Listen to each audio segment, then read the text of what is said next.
Ok, ¿cómo están muchachos? Muy buenos días con todos. Les saluda el profesor Francisco Mendoza. Vamos a empezar hoy nuestra nueva semana de avance de clase en este ciclo semestral que estamos desarrollando, ¿ya? Y hoy día, como están viendo en la portada, tenemos que trabajar el tema de la prosperidad falaz. Recuerda que la prosperidad falaz es un periodo que va entre 1845 hasta el año de 1872. Pero el día de hoy no vamos a terminar trabajando el último gobierno, que es el gobierno de José Balta, porque lo vamos a engarzar con el próximo tema, que es el primer civilismo, ¿ya? Entonces, cuando hablamos de la prosperidad falaz, recuerda primero que el término es acuñado o establecido por parte de Jorge Basadre, historiador, abogado, bibliotecólogo, que sale en el billete de los 100 soles, ya escritor de la vasta obra de la historia de la República, director de la Biblioteca Nacional del Perú, etc. Él terminó denominando varias etapas de nuestra historia. Y a esta en particular la termina llamando como la época de la prosperidad falaz. ¿Por qué?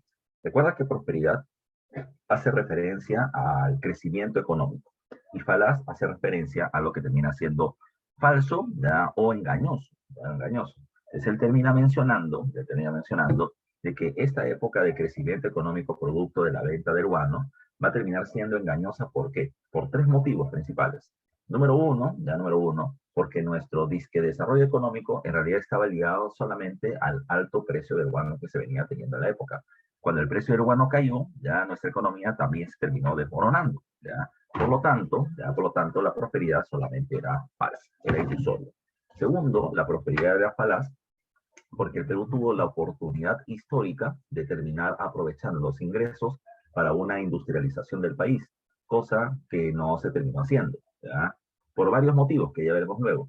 Y tercero, la prosperidad es falaz porque no terminó generando una prosperidad para todos, simplemente terminó haciendo más ricos a los ricos y más pobres a los pobres, ¿ya? ¿Por qué? ¿Ya? Porque el pobre se terminó empobreciendo más porque no hubo una buena distribución de las riquezas generadas por la venta del guano, porque además de eso, el Perú terminaba vendiendo guano al mercado internacional, principalmente Inglaterra, e Inglaterra nos terminaba pagando con libras, con su moneda local. Y recuerda que ante un mayor ingreso de divisa extranjera, la moneda nacional se devalúa. La gente tenía trabajo, la gente siempre ganó el mismo sueldo, ¿ya? Vamos a poner, siempre ganaba 1.000 soles, pero con esos 1.000 soles cada vez podía comprar menos cosas, por lo tanto el salario real terminaba reduciéndose, el pobre se empobrecía más. Así que esta abismal diferencia entre ricos y pobres se terminó agudizando durante este periodo. Ahora, cuando hablamos de la prosperidad falaz, habría que tomar en cuenta varios elementos, ¿ya? Varios elementos. Primero, ¿qué cosa es el guano? ¿Ya? Recuerda, pregunta de examen de admisión de San Marcos, el guano va a terminar siendo la principal fuente de ingresos económicos para el Estado peruano en la segunda mitad del siglo XIX.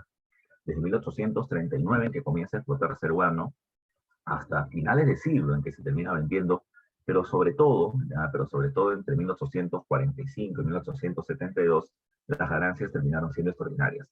¿Qué era el guano? El guano es excremento de dos tipos de aves, el guanay y el piquero. Aves que se encuentran en gran parte del litoral del Océano Pacífico. O sea, guano no solamente tiene el Perú, pero el Perú tiene las más altas concentraciones de guano dentro de su territorio, ¿ya? ¿Por qué? ¿Ya? ¿Por qué? Porque nuestro clima termina siendo muy seco, ya muy seco. O sea, en la zona de la costa no hay mucha lluvia. Si el excremento de las aves, por ejemplo, se posara sobre las islas, como se hizo, y además hubiera una intensa lluvia, ¿qué pasaría? Esa lluvia derretiría a este excremento, el cual se desplazaría hacia el mar.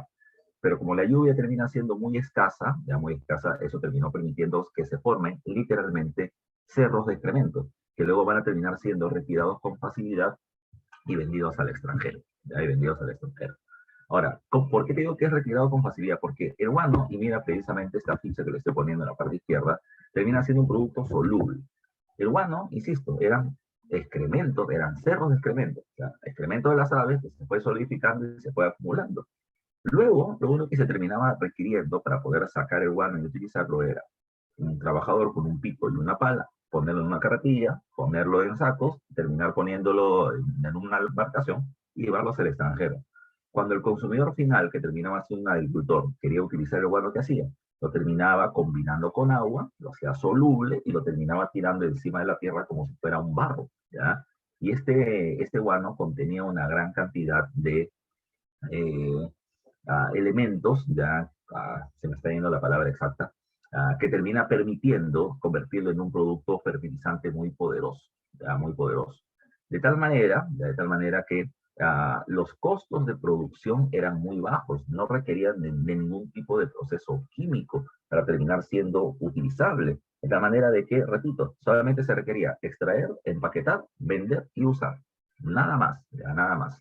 Ahora, insisto, todos los países tienen guano, pero como el único que tiene grandes cantidades de guano exportables termina siendo el Perú, nadie puede competir contra nuestro precio y contra nuestra oferta. De tal manera que por eso vamos a ser el país que se beneficia y monopoliza la venta del guano a nivel internacional. Ahora, ¿por qué es importante esto? ¿Qué pasaba a nivel internacional para que la gente quiera guano? Bueno, primero recuerda que a nivel interno estamos en la época del primer militarismo en su segunda etapa, que es la prosperidad falaz. Habíamos visto la clase anterior la época del caudillismo, ¿ya? La época del primer caudillismo, caudillismo militar, que se caracterizó por una economía en crisis y una inestabilidad política. Ahora vamos a tener, por el contrario, mayor estabilidad política producto del reparto de las ganancias del guano, ¿ya? El otro punto a tomar en consideración es que a nivel internacional, desde 1830 aproximadamente, se ha iniciado la segunda fase de la revolución industrial, que fue iniciada por parte de los Estados Unidos y seguida por parte de otros países, como Japón y los países de la zona europea. Estos estados van a terminar experimentando un proceso de crecimiento demográfico, es decir, la población va a terminar multiplicando, se va a terminar creciendo profusamente. Y ante el crecimiento poblacional, ¿ya? Recuerda que la cantidad de puestos de trabajo producto del desarrollo industrial bajó, ya bajó. Hay mucha gente, pero mucha gente sin trabajo, mucha gente muy pobre. Y si esa gente pobre no le terminas dando de comer, es muy probable que se terminen rebelando. Los alimentos son escasos, así que habría que terminar haciendo más fértiles los suelos para incrementar la producción, para reducir el precio de los alimentos y terminar calmando las protestas sociales. Por lo tanto, el uso del guano, ya, como un elemento que termina fertilizando el suelo y que permite su producción al 100%, va a terminar siendo fundamental en ese tipo de países. Ahora, también habría que tomar en cuenta otra cuestión, y eso es importante para poder entender los conflictos que se van a terminar produciendo ya durante esa época. Recuerda que el primer país que se industrializa termina siendo Inglaterra, con la llamada primera revolución industrial ligada a la industria textil. Pero para la segunda fase, como te acabo de mencionar, van a estar diferentes países. Va a estar Estados Unidos, va a estar Japón, va a estar Francia, va a estar Alemania, va a estar la propia Inglaterra, va a estar Italia, etcétera. ¿Qué va a pasar? Lo que va a terminar pasando es que estos países que han terminado introduciendo la tecnología en la producción van a incrementar, van a multiplicar su cantidad de mercancías. Y al producir tanto, van a terminar requiriendo dónde poder vender sus productos. Y va a haber entre ellos una competencia por los mercados, ¿ya? Por saber dónde poder vender. Pero lo que va a terminar pasando es más grave, ¿ya? Porque para poder asegurar un territorio donde poder vender mis productos, lo que yo voy a terminar haciendo es tomar un territorio, un país, un reino, un pueblo, ¿ya? Y terminar tomando el control político sobre él, ¿ya? Es decir, yo no solamente voy a buscar vender mi producto, decirle, a ver, ¿me quieres comprar? No, yo voy a pasar a gobernar ese territorio, tener el poder político y con eso aseguro, ¿qué cosa? Que ellos me compren mis productos y me los compren solamente a mí, formando mercados monopólicos, ¿ya?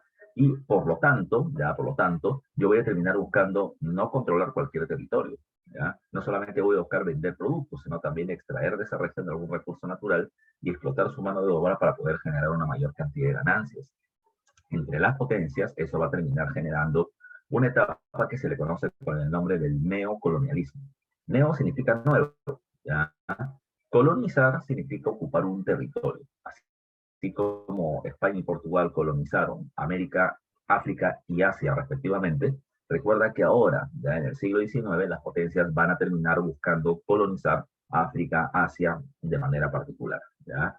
A esa nueva etapa de colonialismo del siglo XIX también se le conoce con el nombre del imperialismo, porque los países industrializados buscarán tomar el control, repito, de mercados y fuentes de materias primas producto de este proceso expansionista. ¿Qué tiene que ver eso con nosotros? ¿Ya? ¿Qué tiene que ver ese neocolonialismo o imperialismo con nosotros? Lo que pasa es que el Perú es un país territorialmente grande, ya territorialmente grande, pero es un país económica y políticamente inestable o débil, ¿ya? Y precisamente las ganancias que termina generando el guano van a terminar promoviendo la ambición de muchas otras potencias o de empresarios poderosos de otras partes del mundo que van a buscar influir sobre la vía política nacional, ya sea a través de inversiones, ya sea a través de conspiraciones, o apoyando a otros países o a sus mismos espacios o a sus propias naciones para invadir el nuestro. Y esto va a terminar generando una serie de conflictos que poco a poco vamos a ir observando en el desarrollo de la clase. Cuando hablamos de la prosperidad falaz, ya te mencioné algunas características que terminan siendo importantes, ¿ya? Importantes. La primera a tomar en cuenta es las características económicas, ¿ya? Como ya te dije hace un rato, en la prosperidad falaz el Perú va a tener muchísimos ingresos por la venta del guano, siendo la principal fuente de ingresos de la segunda mitad del siglo XIX, ¿ya? La ventaja, ya te dije también hace un rato, se termina gastando poco en terminar obteniendo el guano, porque no requiere ningún tipo de proceso químico, solamente eh, extraer el guano, repito, acumulado ya durante decenas, centenas, millares de años, milenios ya enteros, y terminar poniéndola en sacos y vendiéndolos al exterior, ¿ya? Además, la ventaja es que el primer país que comienza a comprar este producto es Inglaterra, pero ante lo bien que le iba a Inglaterra en su producción agrícola utilizando el guano, pues bueno, muchos otros países también lo comenzaron a requerir, ¿ya? Lo va a terminar buscando comprar Francia, Estados Unidos, China, Rusia, Australia, ¿ya? Se amplía tremendamente la venta del guano, ya la venta del guano, por la tremenda demanda externa que se viene teniendo durante este periodo, ya durante este periodo. Ahora, ¿cómo se va a vender el guano? Le estoy poniendo tres formas importantes.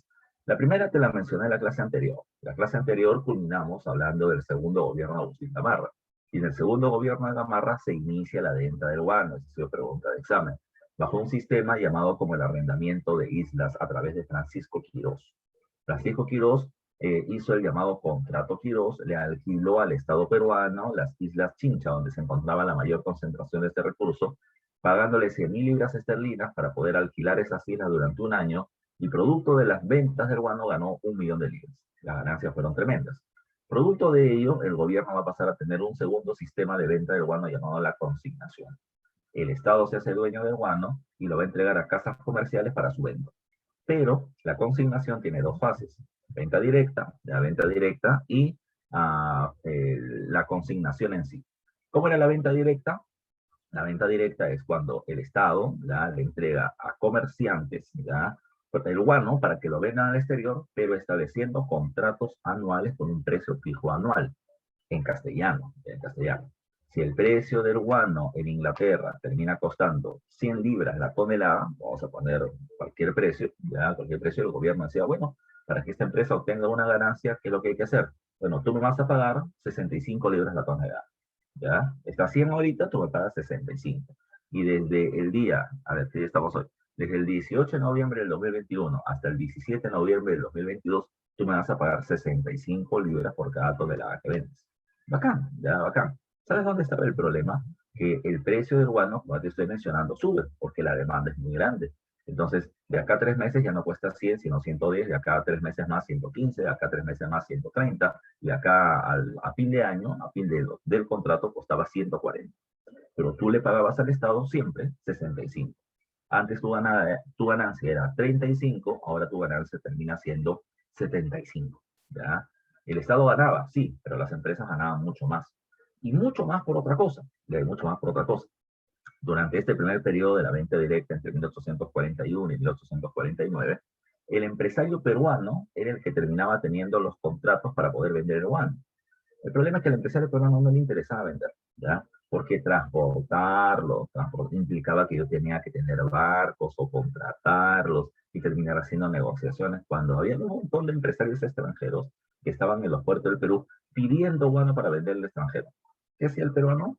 Fácil, ya, fácil. ¿Cuánto vale la tonelada de guano? 100 libras. ¿Cuánto me ha dicho a mí el Estado? 65. Mira, a ti extranjero, ya, a mí me lo han dado 65. Yo te lo vendo a 80.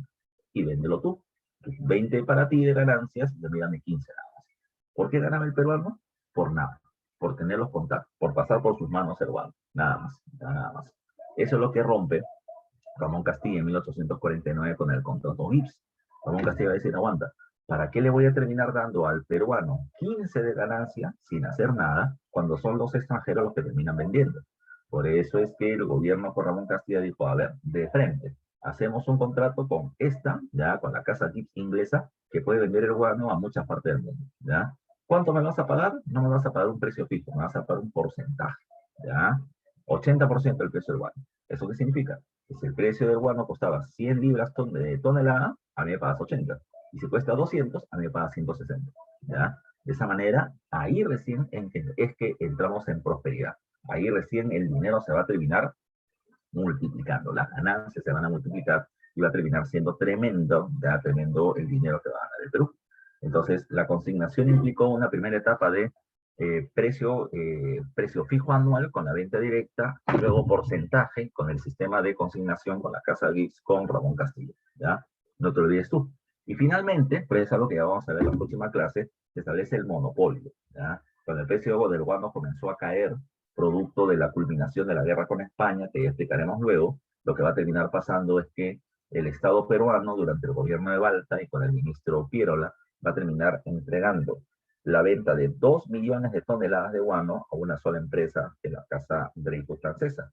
Y mientras que ellos no terminen de vender sus 2 millones de toneladas de guano, entonces solamente ellos podrían ser los vendedores de guano. Se estableció un monopolio, nadie más puede vender más que ellos. Ahora, ¿cuál es el inconveniente que les decía hace un rato? Recuerda que la prosperidad es falsa porque, número uno, los ricos se hicieron más ricos y los pobres más pobres, porque número dos, la economía del Perú, que parecía muy buena, estaba ligada solamente al precio del guano, cuando este cayó, nuestra economía también, y tercero, porque no nos industrializamos. Ese termina siendo el gran problema de la época, que no se genera un proceso de industrialización. Ese termina siendo el gran problema, ¿ya? No hubo industrialización. ¿Por qué? Porque no teníamos una clase social dirigente que promueva ese desarrollo. Nuestro grupo, digamos así, de ricos, ¿ya? Que terminó teniendo el negocio de guano, lo que hizo fue, bueno, invertir sus ganancias en tecnificar sus haciendas para tener una mejora en la producción agrícola. Terminó invirtiendo sus ganancias en comprar una mayor cantidad de terrenos, ¿ya? Terminó invirtiendo su ganancia en fundar bancos, pero no terminó invirtiendo su ganancia en un desarrollo industrial. Temían ya de que esa inversión no les fuera a generar resultados, y por eso es que no lo hicieron. Y el Perú perdió la oportunidad histórica de industrializarse cuando muchos otros países lo estaban haciendo, ¿ya? Lamentablemente. Ahora, saliendo del caso, habría que tomar en cuenta otro punto. ¿Qué otra característica tiene la prosperidad falaz? ¿Ya? Uno, el Estado se fortalece, ¿ya? ¿Cómo así? Durante toda la época inicial de la República, durante el caudillismo, lo que vamos a terminar encontrando es esto. El Estado, ¿ya? El Perú es un país grande, o sea, como territorio es un territorio grande, pero el Estado, es decir, las instituciones que dirigen el país, terminan siendo muy pequeños. Cuando hablamos del Estado estamos hablando de presidencia, ministros, estamos hablando del Poder Judicial, de los municipios, etc. La cuestión era que ese Estado no estaba presente en todas partes. Estaba presente en las principales ciudades del país, ya en algunas otras provincias importantes, pero en las zonas alejadas no. Entonces, ¿y quién dirigía esa zona si no estaba el Estado, si no estaba el alcalde? Bueno, quien lo dirigía era, como dice acá, los poderes fácticos locales. ¿Qué cosa era un poder fáctico? Fáctico significa real, o sea, un poder real. ¿Quién era el que realmente tenía el poder ahí donde no estaba el Estado? Bueno, quien tenía realmente el poder era el cacique, ¿ya? El líder de pueblos indígenas. Legalmente el cacique ya no existe, no es reconocido por parte del Estado, pero en la práctica ya los pueblos indígenas campesinos venían teniendo su líder indígena nativo. Y este, a pesar que no era reconocido, era el que cobraba el tributo indígena que todavía se terminaba cobrando en el país y el que terminaba recaudando dinero y movilizaba gente para poder apoyar a los caudillos en caso de una guerra civil o un intento de golpe de Estado. Pues ellos realmente tenían poder. También tenía realmente poder ¿quién? El gamonal, el dueño de tierras, sobre todo en la sierra. Él era dueño de terrenos y terminaba teniendo mucha mano de obra a su disposición, que las podía entregar a un caudillo para intentar dar un golpe de Estado. Y si ese caudillo ganaba, yo me ganaba algún tipo de beneficio. Política. Y el caso tercero terminan siendo los bandoleros, que, repito, ante la ausencia del Estado, personas armadas terminaban tomando el control de una provincia, cobraban impuestos, saqueaban recursos y demás, y demás. Era lo que pasaba. Habían poderes reales. Pero ahora, como hay mucha plata por el guano, ¿qué va a hacer Ramón Castilla? Va a multiplicar la presencia de municipios en el país. de tal manera que un municipio termina siendo la presencia de un alcalde, ¿ya? Con un palacio municipal, con un presupuesto para hacer obras y demás. Y cuando Castilla comienza a crear municipios, el Estado se hace cada vez más presente. De tal manera que el Estado se fortalece y los poderes locales se van debilitando. Eso también es relativo, ¿ya? También es relativo. Porque en muchos casos Ramón Castilla, para evitarse problemas, ¿qué es lo que hacía? Al gamonal, al dueño de tierras de una región, que podía ser aliado u opositor, le daba el título de alcalde. Se acabó. De esa manera compraba su lealtad, porque le acaba de dar un cargo político y un sueldo. Está dando poder político y poder económico reconocido por el Estado, ya así que con eso los terminaba manteniendo callados. Entonces, si bien el Estado se fortalece, no significa de que todos los poderes fácticos hayan desaparecido por completo. Solo se transformaron porque van a estar más ligados al Estado, ¿ya? A ver, ¿por qué les digo todo esto, profe? Le estaba haciendo un poco más difícil. Sí, puede ser que hay que tomar en cuenta que las preguntas en el último examen han sido un poco más conceptuales, así que hay que tener cuidado. Yo no creo que te vayan a terminar preguntando qué significó de que un gamonal termina pasando a convertirse en alcalde durante la época de Ramón Castillo.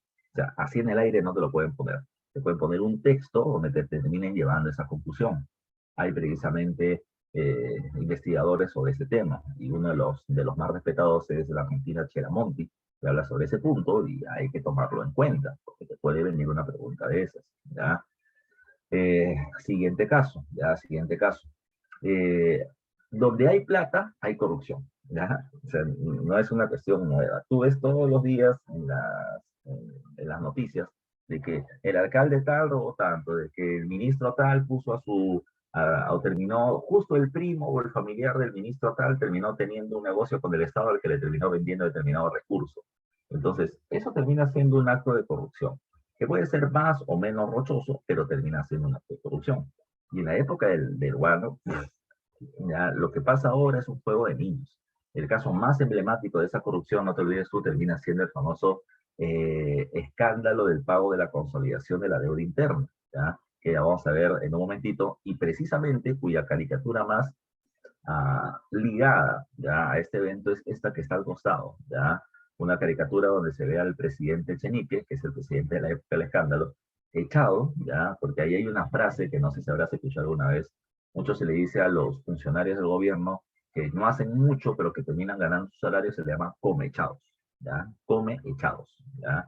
Precisamente se pone a Echenique como un come echado, que está echadito, mamando de las vacas, de las ubres de la vaca, ¿ya? De las tetas de la vaca, y esa vaca tiene la insignia o el escudo del Perú.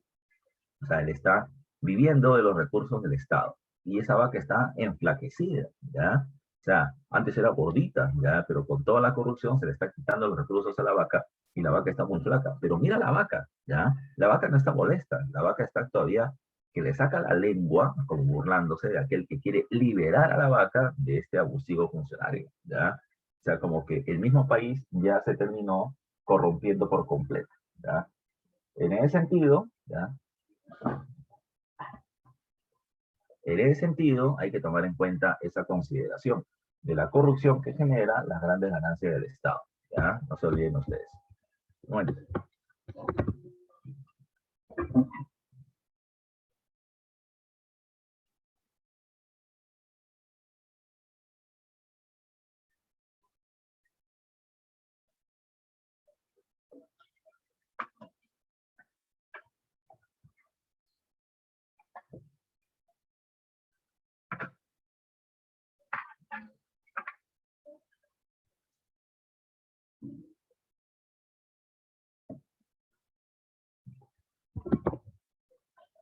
sigamos, ya sigamos. El otro aspecto a tomar en consideración terminan siendo las características sociales. En el aspecto social ya te había mencionado uno. Uno es que se va a terminar profundizando las brechas sociales. El rico se hace más rico y el pobre se hace más pobre, ¿ya? Pero, por otro lado, está el proceso muy fuerte de inmigración que se va a terminar generando sobre Perú. Bueno, la inmigración termina siendo lógica, ya termina siendo lógica. País que tiene dinero va a terminar atrayendo a mucha presencia extranjera.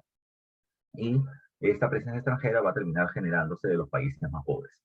Pues en ese sentido, recuerda que mucha gente en América Latina quiere viajar a los Estados Unidos porque los niveles salariales terminan siendo mayores, ¿ya? Así que eso, ya, eso pasa, ya pasa y pasó antes, ¿ya? Pero el proceso de inmigraciones que se va a terminar generando sobre el Perú de la época de la prosperidad falaz no termina siendo un proceso en su mayoría autónomo. Hay mucho empresario extranjero que va a terminar llegando hacia el Perú para poder aprovechar las ganancias del guano, pero la inmensa mayoría de las migraciones va a terminar siendo de sectores populares. ¿Y cómo termina llegando esta gente de otros países? Bueno, termina siendo porque el Estado peruano termina haciendo contactos con los estados extranjeros para terminar trayendo precisamente trabajadores. Es un acuerdo de Estado a Estado, es un acuerdo diplomático, diplomático. En el caso de China, en el caso de la inmigración china, en el caso de la inmigración china, habría que tomar en cuenta lo siguiente. ¿Por qué se termina trayendo chinos? Bueno, porque termina siendo muchos, ¿ya? Y porque su mano de obra es muy barata. Pero ¿cómo se consigue eso? Bueno, quien termina trayendo chinos van a ser empresarios llamados comerciantes chineros, porque van a terminar trayendo chinos hacia el territorio del Perú. Estos comerciantes chineros, ¿ya? ¿Qué es lo que hacen? Van a terminar llegando a este país que se encuentra en un grave conflicto social, la llamada rebelión de Taiping, ¿ya? La rebelión de Taiping. La rebelión de Taiping se caracterizó porque la población campesina china se está rebelando contra, ya se está rebelando contra los terratenientes o contra el gobierno. Es una rebelión de carácter antifeudal, pero lamentablemente estas protestas populares muy violentas al principio van a terminar siendo derrotadas, perseguidas y reprimidas violentamente por el gobierno. Mucha gente ha sido asesinada y muchos otros están siendo perseguidos. Ahí entran los empresarios peruanos y le van a decir al gobierno de China, ya sabes qué, tú tienes esta población que está generando conflictos sociales y yo te los puedo terminar quitando, me los puedo terminar llevando a trabajar a mi país. El gobierno chino aceptó. Los comerciantes chineros peruanos llegaban a una determinada provincia, a un puerto, y qué cosa decían. Señores, veamos lo siguiente. Acá, yo soy un empresario peruano, evidentemente a través de un traductor, ya, y los quiero terminar llevando a trabajar, ya, a haciendas en el Perú. Los chinos decían, ¿dónde queda Perú? Ya, si no, no te interesa. ¿Quieres o no quieres trabajar? Para que veas que esto termina siendo legal, te voy a terminar pagando un mes de adelanto de salario y me vas a terminar firmando un contrato, ¿ya? Para que vayas a terminar trabajando durante 3 años allá a las haciendas del Perú, ¿ya? Bueno, muchos chinos, como veían plata en mano, terminaban firmando el contrato, agarraban su mes de adelanto y se iban, ¿ya? Los empresarios le decían, mira, estamos día jueves, ¿no? Si estamos día jueves, entonces el día domingo ya voy a llegar al puerto de Macao y voy a terminar llevándome a todos los que han firmado el contrato. Además, si tienes familiares, amigos que quieran viajar porque hay trabajo seguro, vengan conmigo, ¿ya? Vengan el domingo y me los llevo a todos previo precisamente adelanto de salario. Bacán. Hay mucha gente que recibía la plata, firmaba el contrato y nunca más regresaba. Nunca iba al puerto para trabajar, pero otros sí venían con toda su familia, se les hacía el contrato, se les daba su dinero, los subían al barco y los traían para acá. Esos trabajadores van a terminar siendo llamados culís, ¿ya? Culís. En Asia se le llama culí, ya culí, a la mano de obra no calificada, que no tiene ningún tipo de conocimiento, o sea, solamente termina siendo mano de obra, solamente sirve para cargar, ya para cargar. Estos terminaban siendo traídos, ya traídos con este contrato que se le conoce con el nombre del enganche. ¿Y por qué se le llamaba enganche? Porque en el contrato estaba estipulado que tú ibas a terminar trabajando durante 3 años en el lugar donde se te asignara, 3 años en promedio, que tu sueldo iba a terminar siendo tal, pero entre las cosas que tú tenías que pagar estaba el precio del transporte de China a Perú, que no era nada barato y eso nunca te lo dijeron. Además te decían de que si tú durante todo ese tiempo de trabajo terminabas obteniendo o adquiriendo deudas, ya tenías que quedarte a pagar, a trabajar hasta pagar dicha deuda. Ese era el enganche, así te terminaban haciendo trabajar más tiempo del contrato que te habías terminado firmando. ¿Y por qué así? Porque cuando llegabas y se te asignaba alguna hacienda, el hacendado te decía, bueno, señores, bueno, a partir de mañana vamos a terminar trabajando cortando caña de azúcar. Por ahí nos faltó un chino que decía, señor, ¿y dónde voy a dormir? Bueno, ¿dónde vas a dormir? No sé, chino, aquí se te da un mes de adelanto de salario para que alquiles un lugar donde dormir. Señor, pero lo dejo con mi familia. Ah, ese no es mi problema, ese es tuyo. ¿Ya? Lo que podemos hacer es lo siguiente, yo ya te alquilo, hay unos cuartuchos que tengo y pueden dormir 10, 12 personas, y a todo le cobro 150 soles. Ya, vamos a suponer así. Y a fin de mes yo le reporto el salario. Señor, ¿y qué voy a comer? Señor, ¿y cómo me voy a vestir? Te preocupes, todo lo que tú quieras, fiadito nomás, ¿verdad? Después se termina viendo con tu salario. Bueno, a fin de mes tú llegabas con todo fiado y no tenías plata. Al final terminabas debiendo más de lo que estabas ganando. Y como tenías ese problema, bueno, simplemente se acumulaba y se acumulaba y se acumulaba y se acumulaba la deuda. Literalmente te endeudaban, ¿ya? Obligaban a que te endeudes para al final, ¿ya? Hacer ya no los 3 años correspondientes, sino un año más, 2 años más, 5 años más, y ese enganche terminó convirtiendo en una condición de casi esclavitud. Los chinos llegaron inicialmente para poder extraer guano de las islas, pero se consideró de que no eran muy buenos ya para ese trabajo, porque no eran muy fuertes. Así que principalmente comenzaron a ser utilizados indígenas de la Sierra Central en la extracción de guano, y los chinos principalmente van a ser usados en la explotación de la caña de azúcar en las haciendas de la costa norte, como reemplazo de la población negra, ya que estaba liberándose de su condición de esclavitud. No te olvides tú. Y iremos viendo eso, aunque eso último ha sido pregunta de examen. ¿En qué van a ser utilizados principalmente los chinos coolíes? En las haciendas de la costa norte, en las haciendas azucareras. El segundo caso es la inmigración de europeos. Y no estoy hablando de ingenieros y de empresarios. Estoy hablando de pobladores europeos común y corriente. Pero la visión que se venía teniendo sobre el europeo es diferente. La idea de que venga un europeo a trabajar en nuestras tierras es porque él terminaba teniendo un conocimiento técnico, ¿ya? Y como él tenía un conocimiento técnico, eso iba a terminar ayudando a explotar mejor nuestros recursos naturales, ¿ya? Y generar más riquezas para el Estado. Por ejemplo, como en Europa ya se había comenzado a generar vías de ferrocarril, ¿ya? Entonces se decía, si en el Perú queremos hacer lo mismo, no solamente hay que traer la máquina, sino que también termina siendo necesario, ¿ya? Termina siendo necesario terminar haciendo las vías del ferrocarril. Y para hacer la vía del ferrocarril yo necesito gente que termine aplanando el suelo. Eso lo puede hacer cualquiera. Pero poner las vías, ya eso termina siendo mucho más difícil. Se necesita un conocimiento técnico. Terminar engarzando una riel con otra y poner entre ellos maderas y grava en el medio es un conocimiento específico que estos trabajadores europeos habían obtenido al construir ferrocarriles allá. Pues con su conocimiento técnico deberían venir acá y ayudarnos a terminar desarrollando nuestro desarrollo industrial. Esa era la idea. Por otro lado, repito, el chino venía a cargar, el blanco venía con su conocimiento técnico y se le pagaba más y se le daba mayores beneficios. Pero también había otra idea, y eso se hace con el presidente Chenique, ya te lo voy adelantando.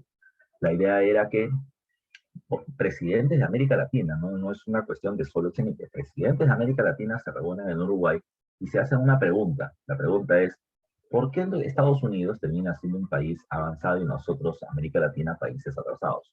Respuesta, bueno, los norteamericanos son descendientes de colonos ingleses y los colonos ingleses mataron a la población india nativa. Entonces, como hay muy poco indio, por eso es que su avance termina siendo mayor.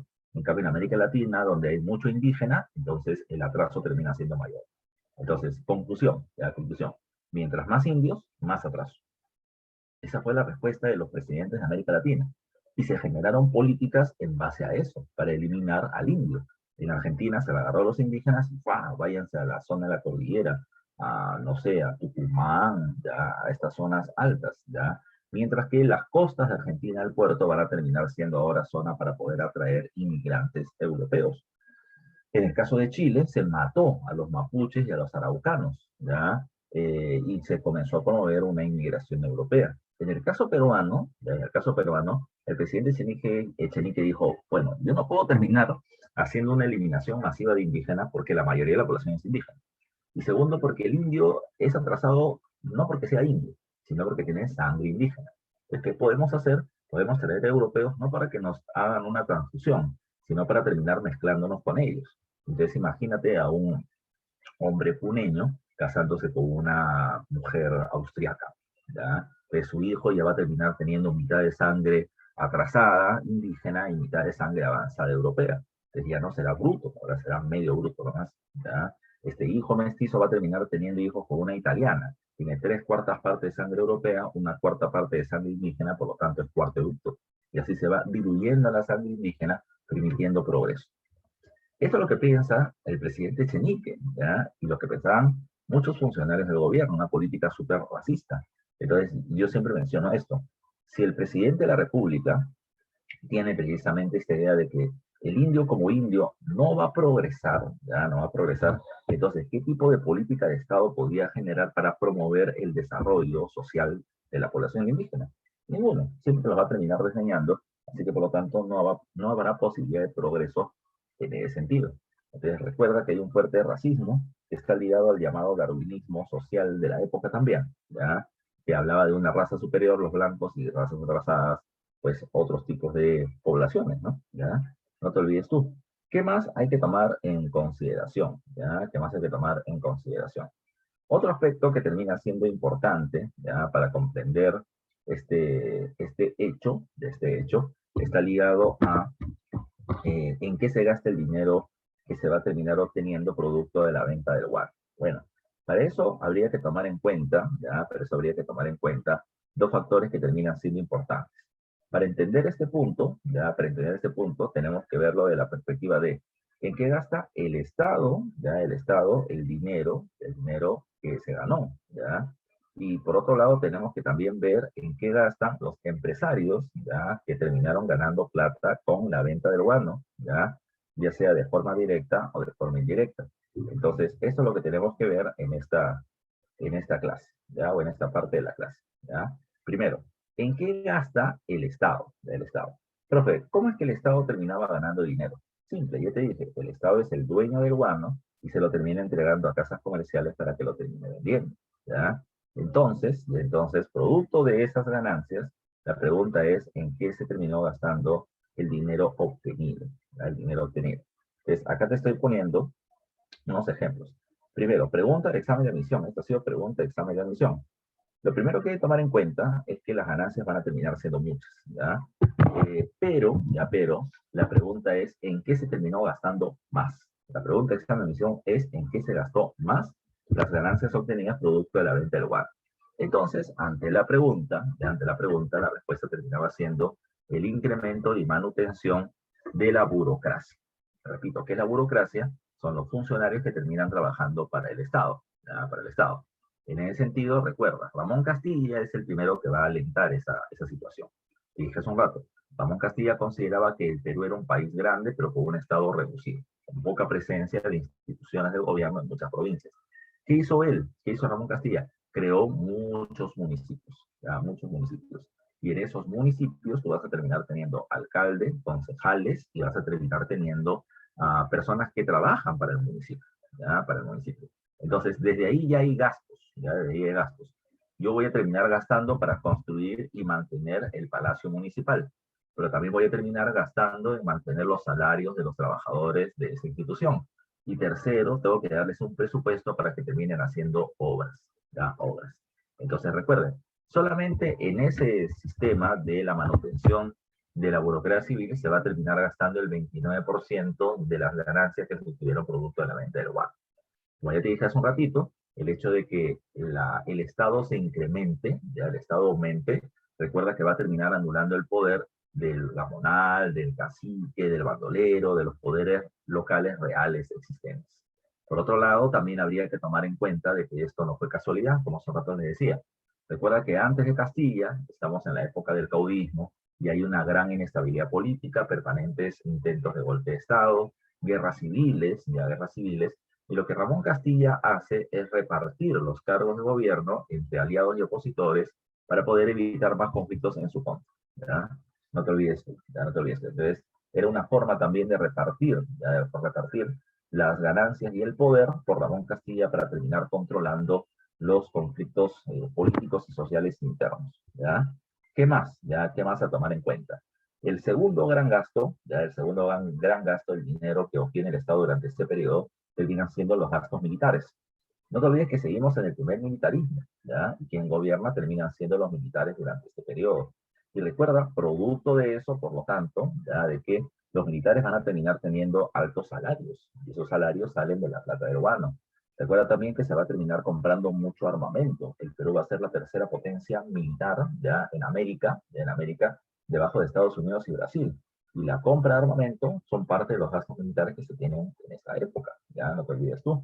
Entonces, ahí se termina yendo la cuarta parte de las ganancias del gobierno, el 25%, ¿ya? En salarios, gastos y corrupción militar. La otra termina siendo en la política ferrocarrilera. No tanto con los gobiernos de Castilla o Echenique, donde se construyen 3 vías ferroviarias, sino sobre todo en la época del gobierno de José Balta, al final de la Prosperidad Falaz, donde se hacen 8 vías ferroviarias, aunque ninguna de ellas se terminó por completo. Pero se gastó en ferrocarriles ¿para qué? ¿Cuál era el objetivo?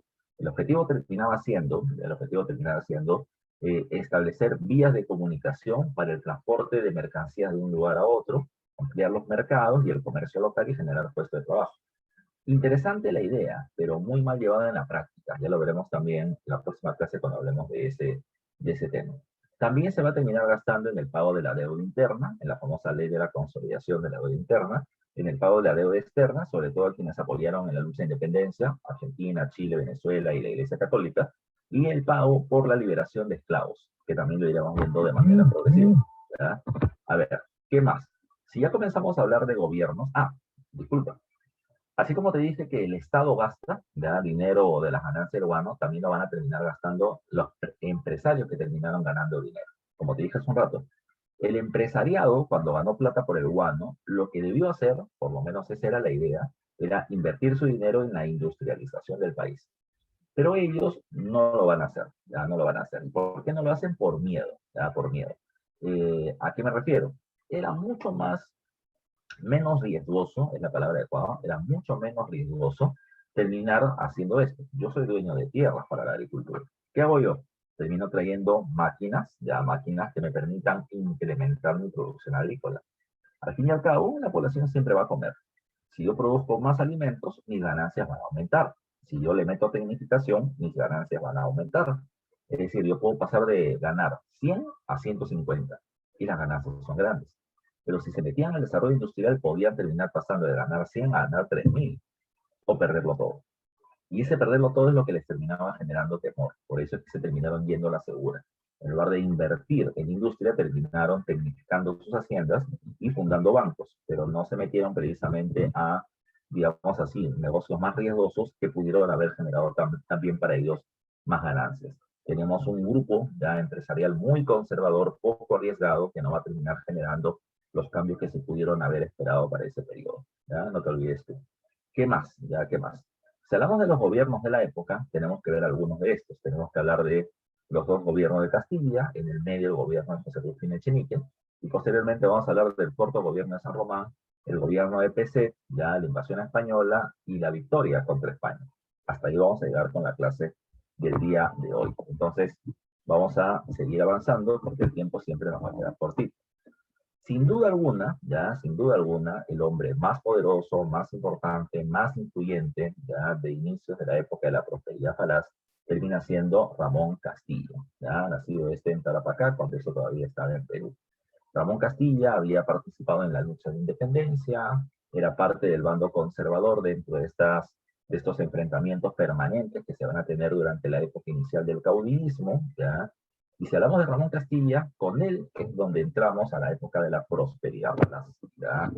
¿Por qué? Porque con él recién se va a terminar obteniendo grandes ganancias, producto de la venta del guano con el sistema de la consignación por porcentaje, ¿ya? Cuando hablamos de Ramón Castilla, hay que tomar en cuenta ciertos aspectos que terminan siendo especialmente importantes de recordar. ¿Ya? Primero, no te olvides, Castilla es conservador. Castilla puso fin a la época de la anarquía militar al derrotar a Ignacio Vivanco y su gobierno del directorio a través de la llamada Revolución Constitucionalista.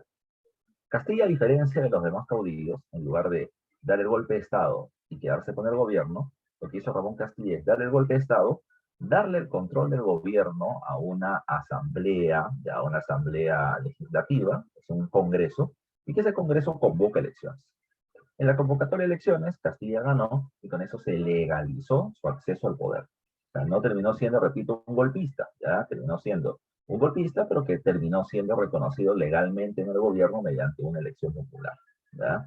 Cuando Castilla, conservador, llegó al gobierno, ¿qué cosa fue lo que hizo? Ramón Castilla va a tener algunas obras que terminan, algunos hechos que son importantes. Seguramente el más importante de ellos termina siendo la famosísima ley de la consolidación de la deuda interna. ¿Ya? ¿Qué cosa es la consolidación de la deuda interna? Castilla dice, ¿ya? Bueno, hay plata por el guano, pero ¿qué vamos a hacer? Vamos a hacer una mejor distribución de ese dinero, ¿ya? ¿Cuál es el problema que aqueja al país de los últimos años? Que cuando los conservadores tienen el gobierno, ¿ya?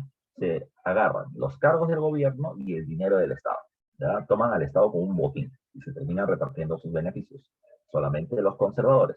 Esto molesta a los liberales. ¿Por qué? Porque ellos se quedan sin nada. Cuando los liberales llegan al gobierno, responden exactamente de la misma manera. Terminan tomando los cargos de gobierno y el dinero del Estado, pero a los conservadores lo dejan en cero. Eso es que los conservadores los odian y le van a hacer un golpe de Estado. Entonces, la inestabilidad en el país se termina generando por la falta del reparto de los beneficios. Entonces, Castilla, ¿qué dijo? Castilla dijo, a ver, hay plata por el guano, la voy a repartir entre mis amigos conservadores y mis opositores los liberales para que no molesten. Pero Castilla no puede repartir por repartir. Si es que el Perú fuera una monarquía y Castilla su rey, entonces él podría establecer o él podría convertir al dinero del Estado en caja real. Y la caja real puede ser utilizada por el rey como se le dé la gana, pero no es una monarquía. Así que Ramón Castilla tiene que justificar ese reparto a través de una ley. Y Castilla dirá, todos aquellos que hayan participado y financiado la lucha de independencia del bando patriota, entonces se les va a terminar devolviendo su dinero, siempre y cuando tengan documentación que termine demostrando que se prestó plata. Entonces, bueno, Castilla terminó estableciendo ello. Objetivo, calmar las tensiones políticas, repartir dinero y promover la industrialización. Ese es el plan. ¿Cuál fue el resultado? Va a ser complicado. Ramón Castilla, terminó evaluando de que el Perú tenía una deuda interna por la lucha de independencia de un promedio de 22 millones de pesos, que era la moneda de la época. ¿Ya? Y de los 22 millones, al acabar su gobierno, Castilla repartió 15. ¿Ya? 15 de 22. ¿Ya? Repito, tanto entre aliados conservadores como opositores liberales. ¿Ya? Opositores liberales. Con eso, esos dos grupos con dinero en mano se quedaron callados. Pero no solamente tuvieron dinero, sino que también terminaron teniendo cargos de gobierno, por lo que ya te había mencionado.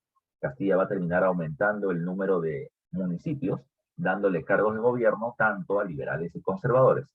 Con lo cual se logra lo que es llamado con el nombre de la Pax Andina o Pax Castillista. Ramón Castilla logra literalmente comprar con dinero y cargos la estabilidad política en el Perú, porque nadie va a querer sacar a Castilla ya que le está repartiendo beneficios para todos. No te olvides tú. El otro punto que es importante, que también te dije hace un rato, es que se establece el sistema de la consignación del guano con porcentajes de ganancias. Ramón Castilla entrega la inmensa mayoría de la venta del guano a una casa comercial extranjera, la Casa Gibbs inglesa. Ellos le vendían guano a todos los países del mundo, menos a dos, menos a Francia y los Estados Unidos. A Francia se lo vende una casa comercial francesa llamada la Casa Allier, y a los Estados Unidos se la termina vendiendo la Sociedad de Consignatarios Nacionales, empresarios peruanos. Pero recuerda que Inglaterra compraba más guano que todos los demás países juntos, y es ahí donde entraba la Casa Gibbs. Repito, le pagaba al Estado peruano el 80% de las ganancias que se obtengan por la venta de este recurso. Y es ahí donde, repito, las ganancias comenzaron a incrementarse tremendamente. En 1847, los ingresos del guano representaban para el Estado peruano el 23% de los ingresos totales. Para 1857, en el segundo gobierno de Castilla, las ganancias generadas por el guano representaban el 78% de los ingresos del Estado. Para que veas qué tan importante o qué tanto guano se vendió y qué tan importante era para nuestra economía. También, como te dije hace un rato, había un problema. 1821, se va a terminar estableciendo por parte de José de San Martín que los hijos de los esclavos nacían libres, pero en la práctica iban a obtener su libertad recién cuando tengan mayoría de edad, que eran 25 años. Entonces, para 1846, mucha mano de obra negra, joven, fuerte, que trabajaba en las haciendas, pues comenzaron a retirarse o exigir que se les termine pagando un salario por su trabajo. Y ahí había un inconveniente. Esto terminaba siendo muy costoso para los empresarios. Así que la solución para ello terminó siendo traer, ¿qué cosa? Traer chinos. ¿Ya? Los chinos terminaban siendo mano de obra barata, ¿ya? Que repito, inicialmente fueron traídos para la extracción del guano, pero que finalmente van a ser principalmente usados en reemplazo de los negros en las haciendas azucareras de la costa norte. ¿Ok? No te olvides tú. ¿Qué más hay que tomar en consideración? También durante el gobierno de Castilla se va a terminar estableciendo el primer presupuesto nacional de la República. Profesor, ¿qué cosa es un presupuesto?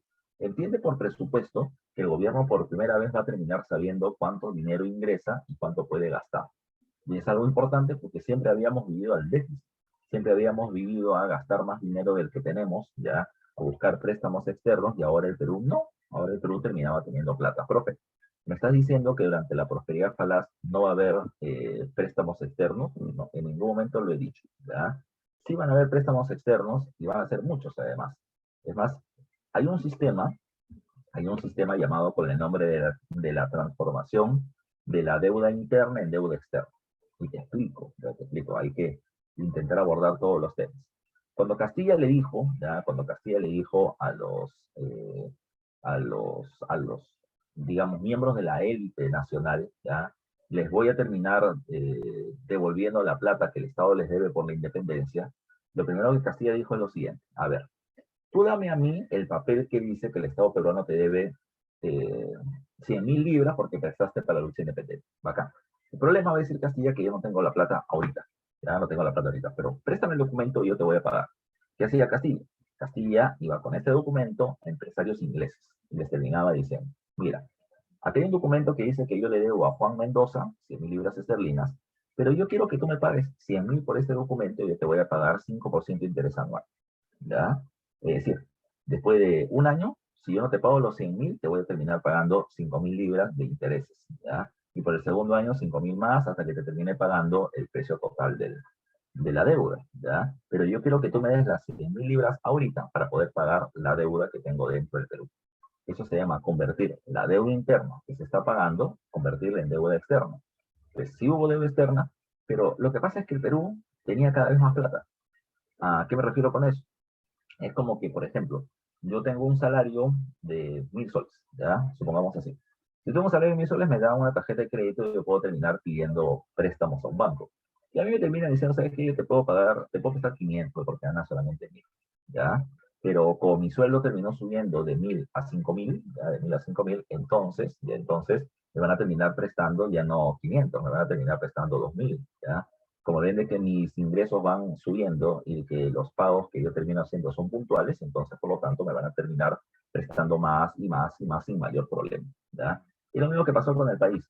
El Perú tenía plata por la venta del guano, y por lo tanto terminó siendo un sujeto de crédito, ¿ya? Para terminar recibiendo préstamos mayores por parte de inversionistas extranjeros. Ahora, ¿qué es lo que va a terminar pasando? ¿Ya? ¿Qué es lo que va a terminar pasando? Producto de todo esto, ya, producto de todo esto, el Perú seguía teniendo deuda externa, seguía creciendo esta, pero terminábamos siendo sujetos de créditos sin mayores inconvenientes. No te olvides esto. Ahora, ¿qué más? Ya, ¿qué más? Eh, durante este periodo, el Perú, como tiene mucho dinero, va a terminar siendo el primer país en América del Sur en terminar comprando tecnología, ¿ya? Por ejemplo, vamos a terminar teniendo el primer ferrocarril, que es el ferrocarril Lima-Callao, que aquí está precisamente ¿cómo se llama esto? Tiene su nombre, que los pones en las cartas, unas como etiquetas, a ver que se me va la palabrita, ¿ya?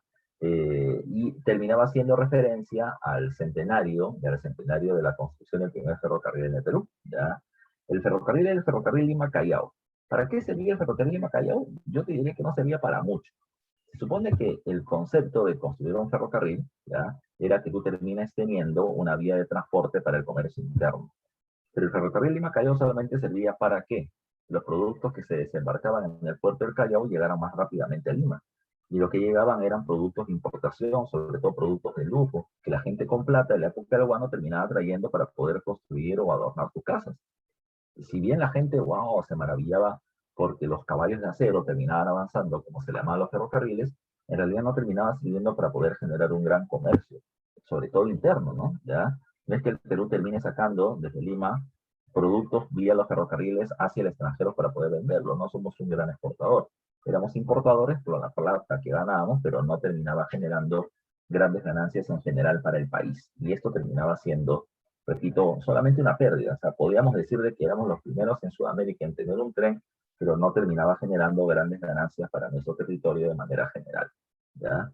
¿Qué más hay que tomar en consideración? ¿Ya? ¿Qué más hay que tomar en consideración?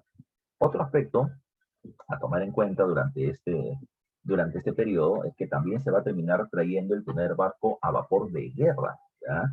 Y el primer barco a vapor de guerra de Sudamérica se le conoce, se le bautizó con el nombre de el Rímac, ¿ya? El Rímac.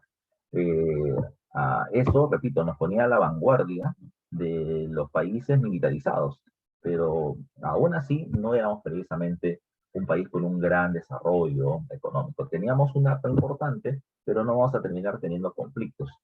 Profe, ¿no tuvimos guerras durante todo este periodo? Sí, vamos a tener guerras. La guerra la vamos a terminar teniendo más adelante, pero ni siquiera terminó siendo un gran conflicto el que tuvimos con el Ecuador. Ya lo veremos precisamente en unos instantes en el segundo gobierno de Gamarra. El otro punto que va a ser importante durante este periodo va a ser el llamado tercer debate político nacional, o tercer debate doctrinario del Perú. Recuerda que el primer debate, lo hemos visto en clases anteriores, terminó siendo durante la época del protectorado, y el debate era sobre qué tipo de gobierno deberíamos tener, si monarquía o república. Recuerda que al final se impuso la república. El segundo debate doctrinario entre liberales y conservadores era qué tipo de república. Si una república federal, ya donde los departamentos sean más autónomos en su administración, o una república unitaria donde los departamentos se sometan a la capital. ¿Ya? Al final no hubo un vencedor, siempre estábamos entre una posición y otra, y finalmente se va a terminar estableciendo el tercer debate, en donde hubieron muchos temas en discusión, ¿ya? Pero el más importante de todos terminaba siendo el derecho al voto de los analfabetos, ¿ya? De los analfabetos. Por un lado, los conservadores con eh, Bartolomé Herrera van a terminar argumentando de que los analfabetos terminaban siendo manipulables en la medida de que no sabían leer y escribir. Así que sus votos terminaban siendo manejados por parte de otras personas. Y por lo tanto no deberían ellos tener derecho al voto y menos a tomar algún tipo de cargo en el gobierno. Los liberales, por el contrario, como Benito Lazo y los hermanos Gálvez, decían que ante la Constitución todos los seres humanos somos iguales. Y si hay personas que no saben leer y escribir, no es porque ellos no sepan o no quieran, sino porque no se les ha enseñado. Esa enseñanza de la educación, de la alfabetización, se da en las escuelas. Y la escuela es un servicio que tiene que dar el Estado. Si el Estado no me ha dado el servicio de la educación, si el Estado no me ha terminado enseñando a leer y escribir, el Estado no me puede terminar quitando el derecho de terminar votando por un servicio que no me ha dado.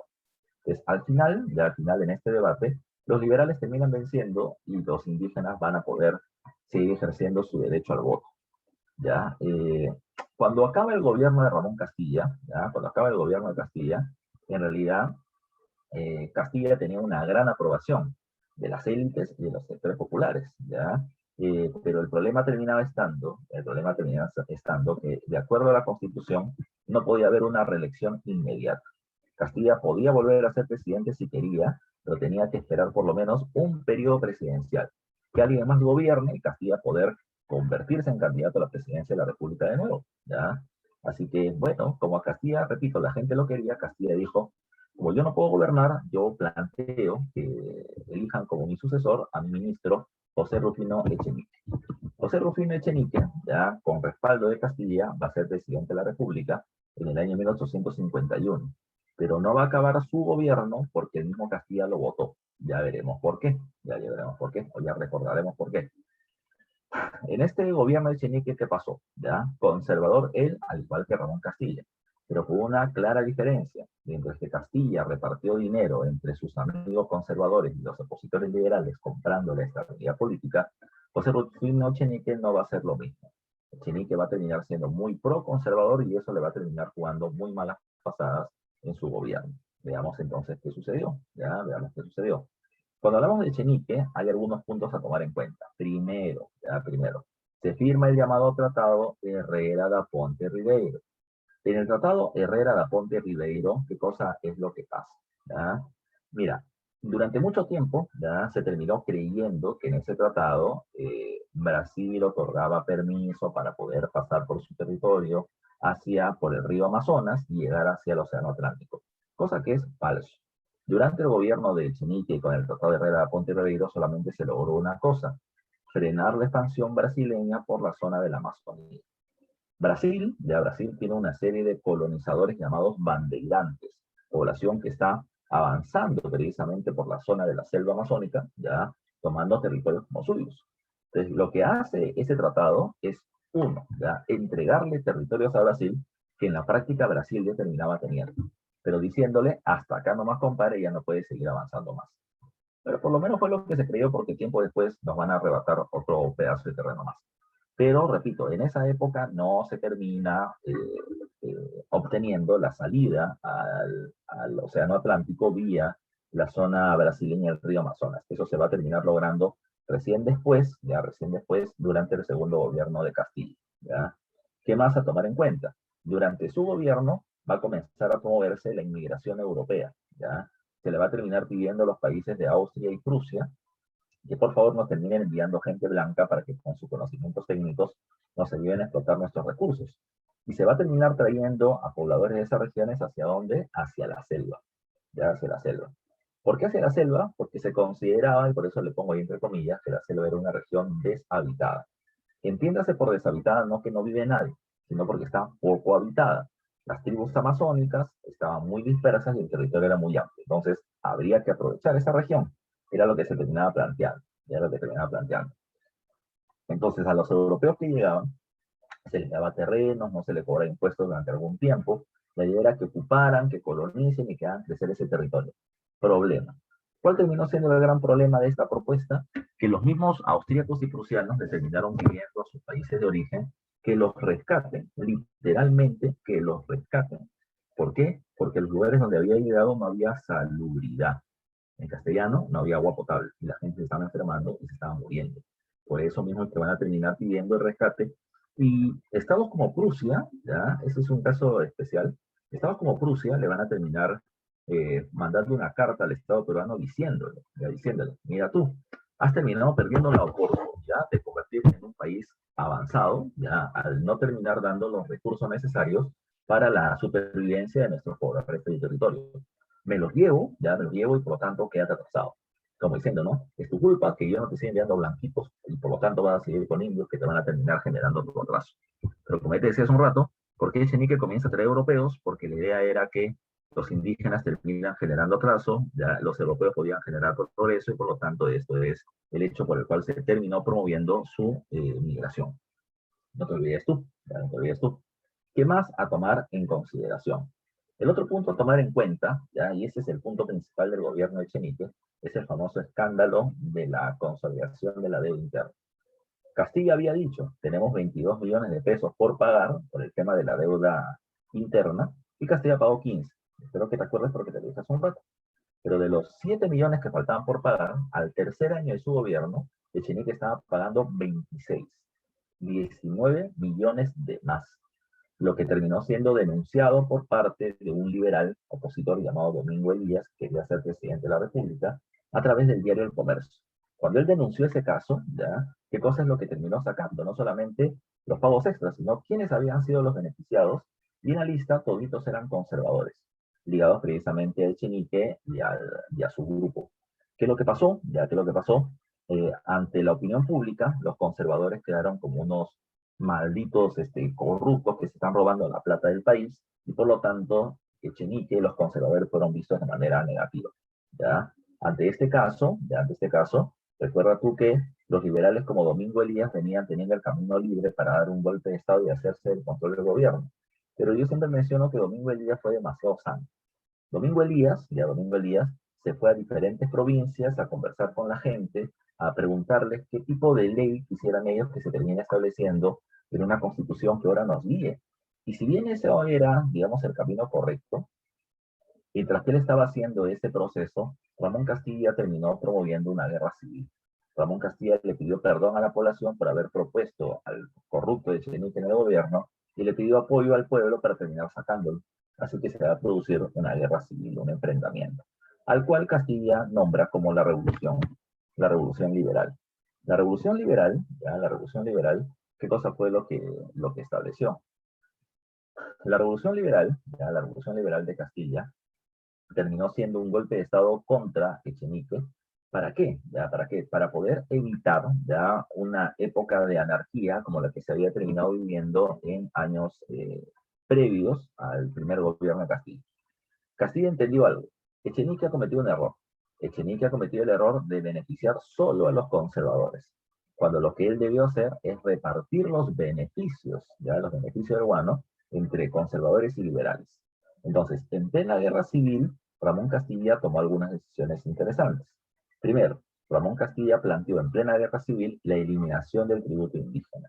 ¿Y esto con qué objetivo? ¿Ya? ¿Con qué objetivo? La eliminación del tributo indígena se hacía, recuerda, la eliminación del tributo indígena se terminaba haciendo con el objetivo de que la población indígena se ponga del lado de Castilla, engrose sus fuerzas y termine precisamente derrotando a Echenique. Además de eso, con eso Castilla terminaba pidiendo apoyo a los caciques, ¿ya? Que iban a terminar teniendo ahora un gran respaldo de la población de su lado, ¿ya? Para terminar haciendo vencer a Castilla durante la Guerra Civil. Pero por otro lado está el caso de la abolición de la esclavitud. Ramón Castilla no abole, va a ser la manumisión de la esclavitud. Él va a pagar 500 pesos por cada esclavo liberado a sus respectivos amos. Domingo Elías, que es el que había denunciado a José Rufino Echenique, era el segundo hombre con mayor cantidad de esclavos en el Perú. Este venía teniendo 1.400 esclavos. 1.400 esclavos por 500 pesos cada uno terminaba siendo la pequeña suma de 700.000 pesos, que para la época era una millonada de plata. Ramón Castilla, ¿qué es lo que hizo? Repartió dinero precisamente entre amos liberales y entre amos conservadores por la libertad de los esclavos, y además te decía, no te preocupes porque si te falta mano de obra te voy a terminar siguiendo mandando chinos. De tal manera que con eso Ramón Castilla se gana el apoyo del indio, se gana el apoyo del negro que termina obteniendo su libertad y se gana el apoyo de los amos que reciben dinero producto de la libertad de los mismos, ¿ya? Así que con eso Ramón Castilla reparte dinero y beneficios y todo el mundo lo quería en el poder nuevamente. Esa es precisamente la gran característica de Ramón Castilla, el reparto de dinero y cargos que va a terminar permitiendo darle estabilidad al gobierno o al país durante su gobierno, ¿ya? No te olvides tú, ya no te olvides tú. ¿Qué más hay que tomar en cuenta? Con esto, Castilla termina llegando al poder por segunda vez, ¿ya? Por segunda vez. Igual que en el primer gobierno, Castilla dio un golpe de Estado, pero no se proclama presidente inmediato. Sino que Castilla va a terminar eh, dando el poder a un congreso. Este congreso va a terminar formando una asamblea constituyente para hacer una nueva constitución. Y en el intermedio, ya se va a terminar formando un gobierno interino, ya, o sea, un gobierno momentáneo.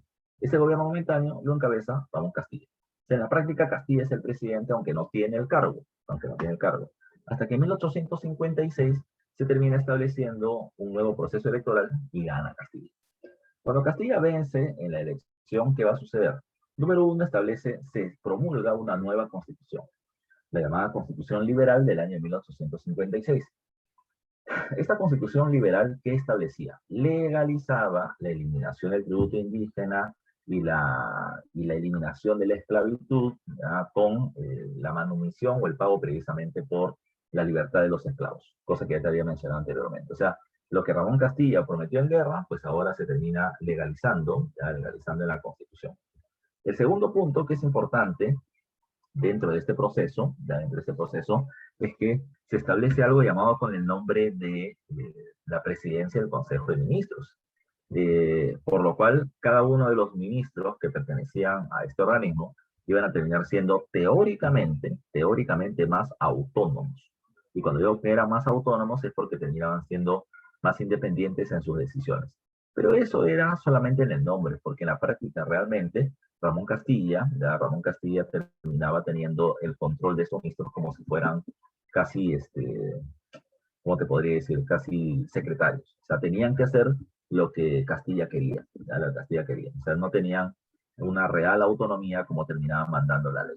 Ahora, ¿qué pasaba? Un segundo punto a tomar en consideración es que esta constitución liberal, que favorecía principalmente a los liberales, pues no va a terminar durando mucho tiempo.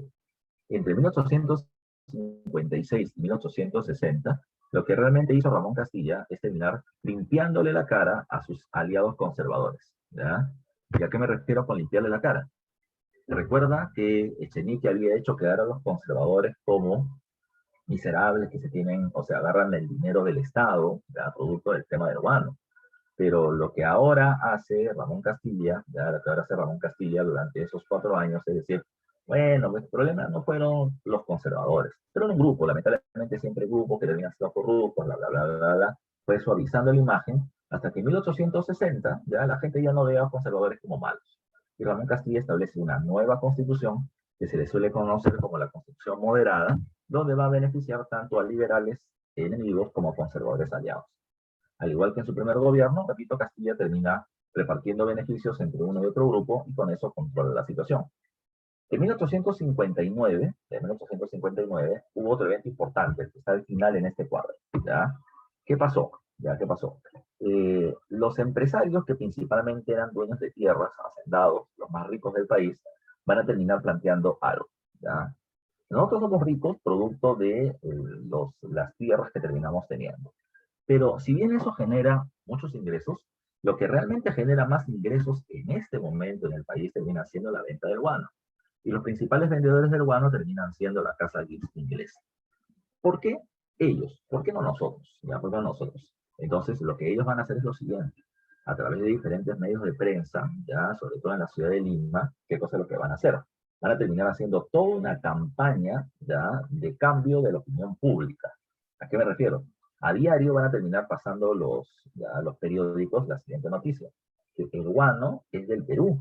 Y si el guano es del Perú, ¿por qué lo terminan vendiendo los extranjeros? ¿Por qué se benefician los extranjeros y no los peruanos? ¿Por qué no son empresarios peruanos los que nos venden para terminar generando un mayor reparto de la riqueza en bien de todo el país? Entonces, todos los días repetían lo mismo, todos los días repetían lo mismo, hasta que la población comenzó a salir a las calles a protestar para que el negocio del guano sea manejado por parte de empresarios nacionales. Así que ante la opinión o ante la presión, ¿ya?, que va a terminar haciendo esta prensa, el gobierno de Castilla lo que va a terminar haciendo es que el negocio del guano termine pasando a la Sociedad Peruana de Consignatarios, a empresarios peruanos. Se le quita el negocio a la casa Gibbs inglesa y se le termina pasando a estos comerciantes peruanos, generándose lo que se le conoce con el nombre de la plutocracia peruana del guano. ¿Ya? Con eso, repito, los empresarios peruanos ricos se hicieron mucho más ricos y terminaron haciéndose más aliados de Ramón Castillo, de tal manera de que ya no había ningún tipo de oposición en su contra, ni en el bando militar, ni en el bando civil, ni en el bando empresarial, todo el mundo lo terminaba queriendo mucho, y por eso, repito, Castilla es sin duda el político más hábil de este periodo, ya, de inicios de la prosperidad falaz, pero sin ningún tipo de duda va a terminar siendo el personaje más influyente, más importante y más poderoso durante esta primera etapa, ¿ya? ¿Qué más hay que tomar en cuenta? ¿Ya? ¿Qué otra cosa más hay que tomar en cuenta con Ramón Castillo? Durante su segundo gobierno, otro aspecto importante terminó siendo la guerra contra el Ecuador. La pregunta es, ¿guerra con el Ecuador? ¿Por qué? Bueno, para eso, ahí sí nos enmarcamos en lo que les puse en la primera diapositiva, el tema del neocolonialismo. Para ese momento, varios países se han industrializado. Y uno de los países al que le tenemos que tomar atención es a Francia. Francia es un país que ha entrado en proceso de industrialización, pero Francia necesita dos cosas. Uno, necesita expandir sus mercados y por eso termina viendo a México como una posibilidad importante. ¿Por qué a México? ¿Por qué a México? Lo que pasa es que se está buscando un mercado para asegurar venta de productos, mercado, y además extracción de materias primas, y México es un país que termina teniendo grandes minas de plata. ¿Ya? Hasta ahí esto es beneficioso. La segunda parte es más importante todavía, Lo que pasa es que México se terminaba encontrando al sur de los Estados Unidos. ¿Ya? Entonces, la idea de Francia era, si yo termino tomando México, me hago del control, ¿ya?, de su mercado y sus recursos, pero además de eso voy a terminar taponeando, frenando el avance norteamericano de norte a sur. De norte a sur. Y eso es precisamente lo que se buscó hacer. Francia invade México, ¿ya? Y Estados Unidos, que se veía afectado, no pudo hacer nada al principio porque Estados Unidos estaba en una guerra interna, llamada con el nombre de la Guerra Civil Norteamericana o Guerra de Secesión. El Perú terminó enviando tropas en apoyo de México, terminó enviando la misión Corpancho para poder ayudarlo, pero no terminó siendo suficiente. El otro caso es que así como Francia invadió México, ¿ya?, recuerda también otro aspecto. Estados Unidos o empresarios norteamericanos quisieron tomar el control de Nicaragua por deudas que le terminaban teniendo. Lo mismo fue con México. México tuvo deudas con Francia, no las pagó, y por eso se justificó su invasión. Los norteamericanos quisieron invadir Nicaragua, pero el gobierno peruano amenazó a los Estados Unidos. No con una guerra. La amenaza del Perú fue, Si tus empresarios terminan tomando el control en Nicaragua, amenazando la libertad de América Latina, simple, el Perú no te va a vender humano a ti, Estados Unidos. Así que el Estado norteamericano frenó a estos empresarios. Y el caso peruano también va a ser importante. Ecuador le debía dinero a empresarios ingleses. Y el gobierno inglés dijo, si no me puedes terminar pagando la deuda con dinero, entonces págamela con territorios. Y el gobierno ecuatoriano accedió a entregarle a Inglaterra terrenos. El problema fue que el gobierno ecuatoriano terminó cediendo territorios suyos y territorios nuestros, que ellos reclamaban como suyos. Y es ahí donde vino el problema. Porque cuando el Perú se enteró ya, de que estaban regalando nuestros territorios, pues lo que hizo el gobierno peruano fue declarar la guerra a Ecuador. Pero lamentablemente, Ecuador ya había entrado en conflicto. ¿A qué me refiero? El presidente que firmó ese acuerdo no era respetado y terminó teniendo una guerra civil. Varios oficiales se sublevaron en su contra y había una guerra interna en el Ecuador por ese hecho. Así que, ¿qué pasó? ¿Qué pasó? Cuando Perú se enteró, repito, de que se estaba entregando nuestros territorios como parte de pago, lo que terminó generándose es lo siguiente. Número uno, ya el Perú terminó enviando embarcaciones, barcos de guerra con tropas al puerto de Guayaquil. Primero en alta mar. Y les dijeron, estamos acá frente a tu territorio, así que deja de entregar territorios tuyos y míos o te declaro la guerra. Bueno, Ecuador no lo hizo. Ecuador no lo hizo. Así que por lo tanto, ahora ¿qué sucedió? El Perú desembarcó tropas en el territorio ecuatoriano y dijo, ya estoy dentro de tu territorio, así que no entregues las regiones que ya te mencioné o te voy a terminar declarando la guerra. Ahí recién Ecuador como que se echó para atrás, ya se echó para atrás. Y sus tropas, como sus oficiales que estaban en plena guerra civil, decidieron parar la guerra, reconocer a uno de estos militares como gobernante y hacer un acuerdo con el Perú. Ese acuerdo, como está en la diapositiva, se llama Tratado de Mapasingue. En el Tratado de Mapasingue de 1860, ya repito, sin conflicto, ¿qué es lo que hizo o qué es lo que generó? Bueno, generó primero que Ecuador se comprometa a no entregar territorios, ni ecuatorianos, ni peruanos, a Inglaterra como parte de esa deuda que te venía comentando. Y segundo, que además de no terminar pagando o además de no terminar entregando territorios, el Perú le terminaría cediendo a Ecuador dinero, para que terminen pagando parte de la deuda y no terminen entregando territorio alguno. Además de eso, nos comprometíamos a entregar de armas a este oficial que terminaba negociando con el Perú para que ponga punto final a la guerra civil y por lo tanto se frenen los conflictos que en Ecuador había. Entonces, el Perú no podía ser más buena gente, ¿ya? No solamente pudo haber invadido el Ecuador y quitarle la mitad de sus territorios si quería, sino que además de eso le terminó entregando dinero, ¿ya? Para que solucione sus problemas, ¿ya? Eso lamentablemente fue lo que terminó sucediendo durante este proceso. Y así terminó esta disque guerra con el Ecuador. Yo siempre lo pongo como guerra entre comillas, ahora no lo he puesto así, pero siempre lo pongo como guerra entre comillas porque no hubo guerra. Al final solamente fue una amenaza de conflicto, ¿ya? Por la entrega de nuestros territorios, pero que al final no se hizo, ¿ya? Y tampoco hubieron acciones armadas del Perú contra el Ecuador, ¿ya? ¿Qué más? ¿Ya? ¿Qué más? En este gobierno de Castilla también, además de formar esta plutocracia con la venta del guano a través de ellos, se le va a terminar dando a la gente con poder económico de Lima un beneficio extra. Ellos venían teniendo sus casas de verano en Chorrillos y Barrancos, que para esa época era la zona alejada y típica de Lima, ¿ya?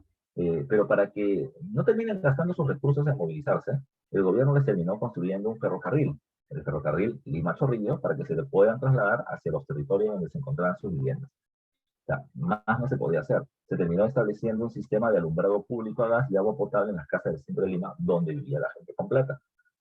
Alumbrado público a gas solamente había en Londres, Inglaterra, en París, Francia y en Lima, Perú. O sea, para que entiendas que ese es uno de los puntos de la prosperidad falaz.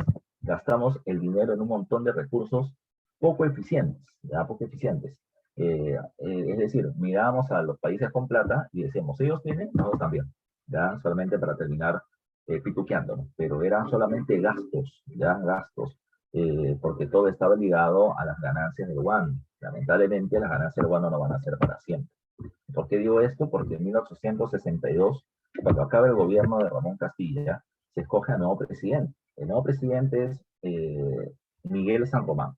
Miguel San Román, lo único importante que hizo durante su gobierno ese sistema métrico decimal de pesos y medidas, es decir, un sistema que basaba el peso y las medidas en metros, en kilogramos y en litros, ¿ya? Nada más, no pudo hacer más porque terminó gobernando poco tiempo y falleció. A su muerte, el vicepresidente Juan Peset es el que asume la presidencia de la República. Pero lamentablemente para él, cuando está gobernando, se produce la famosa invasión española sobre el Perú. ¿Ya? La invasión española sobre el Perú. ¿Qué pasó? ¿Ya? Acá me he equivocado de fecha, es 1864, no 62, 64. ¿Qué pasó? Bueno, muchos de los países avanzados del mundo venían teniendo misiones científicas para terminar investigando territorio, geografía, hidrología, geografía, etcétera, de los diferentes países del mundo. ¿Quién tenía misiones científicas? Lo tenía Alemania, lo tenía Estados Unidos, lo tenía España, lo tenía Inglaterra, entre otros, el Perú también. ¿Ya? Entonces, una supuesta misión científica, un grupo de embarcaciones españolas, terminó pidiendo permiso para entrar al territorio peruano y terminar viendo los recursos que teníamos en nuestro litoral. Se le dio permiso y se le dijo, entre ustedes con confianza al territorio nacional, no hay problema. El problema es que ellos no vinieron a hacer ningún tipo de investigación. Lo que realmente hicieron fue otra cosa, ¿ya? Los españoles, llegaron al Perú con barcos de guerra, tomaron el control de las Islas Chincha, donde se concentraba la mayor cantidad de guano, ¿ya? Y lo que van a terminar haciendo a continuación es tomar las islas y terminar planteando lo siguiente, ¿ya? Yo voy a quedarme con las islas hasta que el Perú me pague lo que me debe. ¿Qué le debíamos? Lo que le debíamos a España terminaba siendo, ¿ya?, la deuda no pagada de la capitulación de Ayacucho. Recuerda que en la capitulación de Ayacucho se dijo que le íbamos a indemnizar por los gastos de la independencia. Y no les pagamos, no les pagamos. Entonces, bajo ese argumento es que nos van a terminar invadiendo, ¿ya? El segundo pretexto terminó siendo que durante la época del presidente Echenique, un levantamiento de población indígena terminó generando un linchamiento sobre españoles, trabajadores de la hacienda Talambo en Trujillo, y terminó generándose la muerte de un español, ¿ya? Entonces, lo que se planteaba era que se tenía que indemnizar a la familia que había terminado perdiendo a uno de sus miembros, y como el gobierno peruano no lo había hecho, entonces tienen que terminar pagando la indemnización para que ellos se puedan retirar. Eso terminaba siendo en realidad un pretexto, ¿ya? En realidad la causa terminaba siendo el control del guano peruano que terminaba siendo tan deseado, ¿ya? Tan deseado. Eso es lo que sí hay que tomar en consideración real para este proceso de invasión que se hizo. Bueno, ¿qué hizo el presidente Echenique ante esta invasión? Ese termina siendo el punto más complicado, ¿no? Ante la invasión, el presidente Echenique, el presidente Peset, fue muy dubitativo, ¿ya? Fue muy dubitativo, no se observa una decisión clara. El problema es cuando España nos invade, nosotros le dijimos que se larguen, ¿no? Que no tenía nada que hacer acá. España dijo, pero primero paga, ¿ya? Si no me quieres pagar la deuda, negociemos en Palacio de Gobierno en Lima, pero me sacas la bandera blanquirroja y me pones la roja y amarilla de Rey de España, ¿ya? Y vas a terminar aceptando negociar con el comisario regio, con el comisario del rey, dentro de sus dominios que entran en protesta. O sea, nosotros tenemos que aceptar que seguimos siendo una colonia de España hasta que no paguemos la deuda. Esto generó indignación nacional y el presidente Peset terminó estableciendo la firma de un acuerdo con España, el Tratado Vivanco-Pareja, en el cual se compromete a pagar esta deuda de independencia, y la población consideró de que esto era una vergüenza, por eso se le llama como el Tratado de la Vergüenza, ese tratado. Ese terminó viendo disminuida su imagen por esta acción débil, y Mariano Ignacio Prado, ya desde Arequipa, va a terminar generando un levantamiento, un golpe de Estado, que culmina con la derrota de Juan Peset. Juan Peset derrotado, da paso al gobierno de Mariano Ignacio Prado. Mariano Ignacio Prado, apenas del golpe de Estado, le declara la guerra a España, y forma la llamada Cuádruple Alianza. La Cuádruple Alianza terminaba estableciendo la unión con los países de América del Sur con salida del Océano Pacífico: Ecuador, Perú, Bolivia y Chile, ¿ya? Pero, ¿bajo qué argumento? De que España quería recolonizar el territorio americano. O sea, que nosotros nos encontrábamos amenazados por la incursión naval española. España les terminó diciendo a esos países: compadre, contigo no es el problema. Acá mi problema termina siendo que Perú me tiene una deuda que no me quiere pagar. Por eso mi problema es con Perú. Con ustedes no tiene por qué meterse, porque el problema no es con ellos. Esto hizo que Ecuador, Bolivia y Chile retrocedieran, ya no quieran terminar metiéndose en el conflicto. pero, el Perú logró que Chile se mantenga en la guerra literalmente engañándolos, ¿ya? Literalmente engañándolos. ¿Por qué digo literalmente así? Porque lo que va a terminar pasando es que Perú amenazó a España. Chile es mi amigo, está sacando sus barcos de guerra para poder atacarte. Así que ya te fregaste, ¿ya? Con esa situación, España terminó por el temor moviendo sus barcos de guerra hacia Valparaíso, y mientras tanto Perú le dijo a Chile, Chile, tenemos un problema, Ecuador viene con sus barcos a atacarte. ¿Por qué? No sé, compadre, pero saca tus barcos de guerra por si acaso. España vio como los barcos de guerra de Chile salían para protegerse supuestamente de un ataque español, y España creía que salían para poder atacar a los españoles. Chile bombardea Valparaíso y eso obligó a que España bombardea Valparaíso en Chile, y eso obligó a que los chilenos digan, uy, Perú, ¿sabes qué? Mejor me uno contigo contra los españoles. Con el apoyo chileno vamos a terminar derrotando a los españoles en el combate de Aptao, y después del combate de Aptao, el enfrentamiento decisivo de la guerra va a terminar siendo el combate del Callao o el 2 de mayo. ¿Ya? El combate del Callao el 2 de mayo. Con el combate del Callao el 2 de mayo, recuerda que el Perú termina venciendo a España en nuestras costas, ¿ya? Y esa va a terminar siendo la batalla decisiva. España derrotada, su flota naval no pudo entrar hacia nuestro territorio, los derrotamos y se retiraron, ¿ya? Y reconocieron precisamente que ya no había deuda alguna y que ya no iban a volver a atacar. Bacán. El Perú va a conseguir lo que se le denomina como su segunda independencia, ¿ya? Su segunda independencia, porque hemos consolidado nuestra libertad al no permitir que España nos vuelva a recolonizar. Pero, siempre hay un pero, pasó otra cosa más.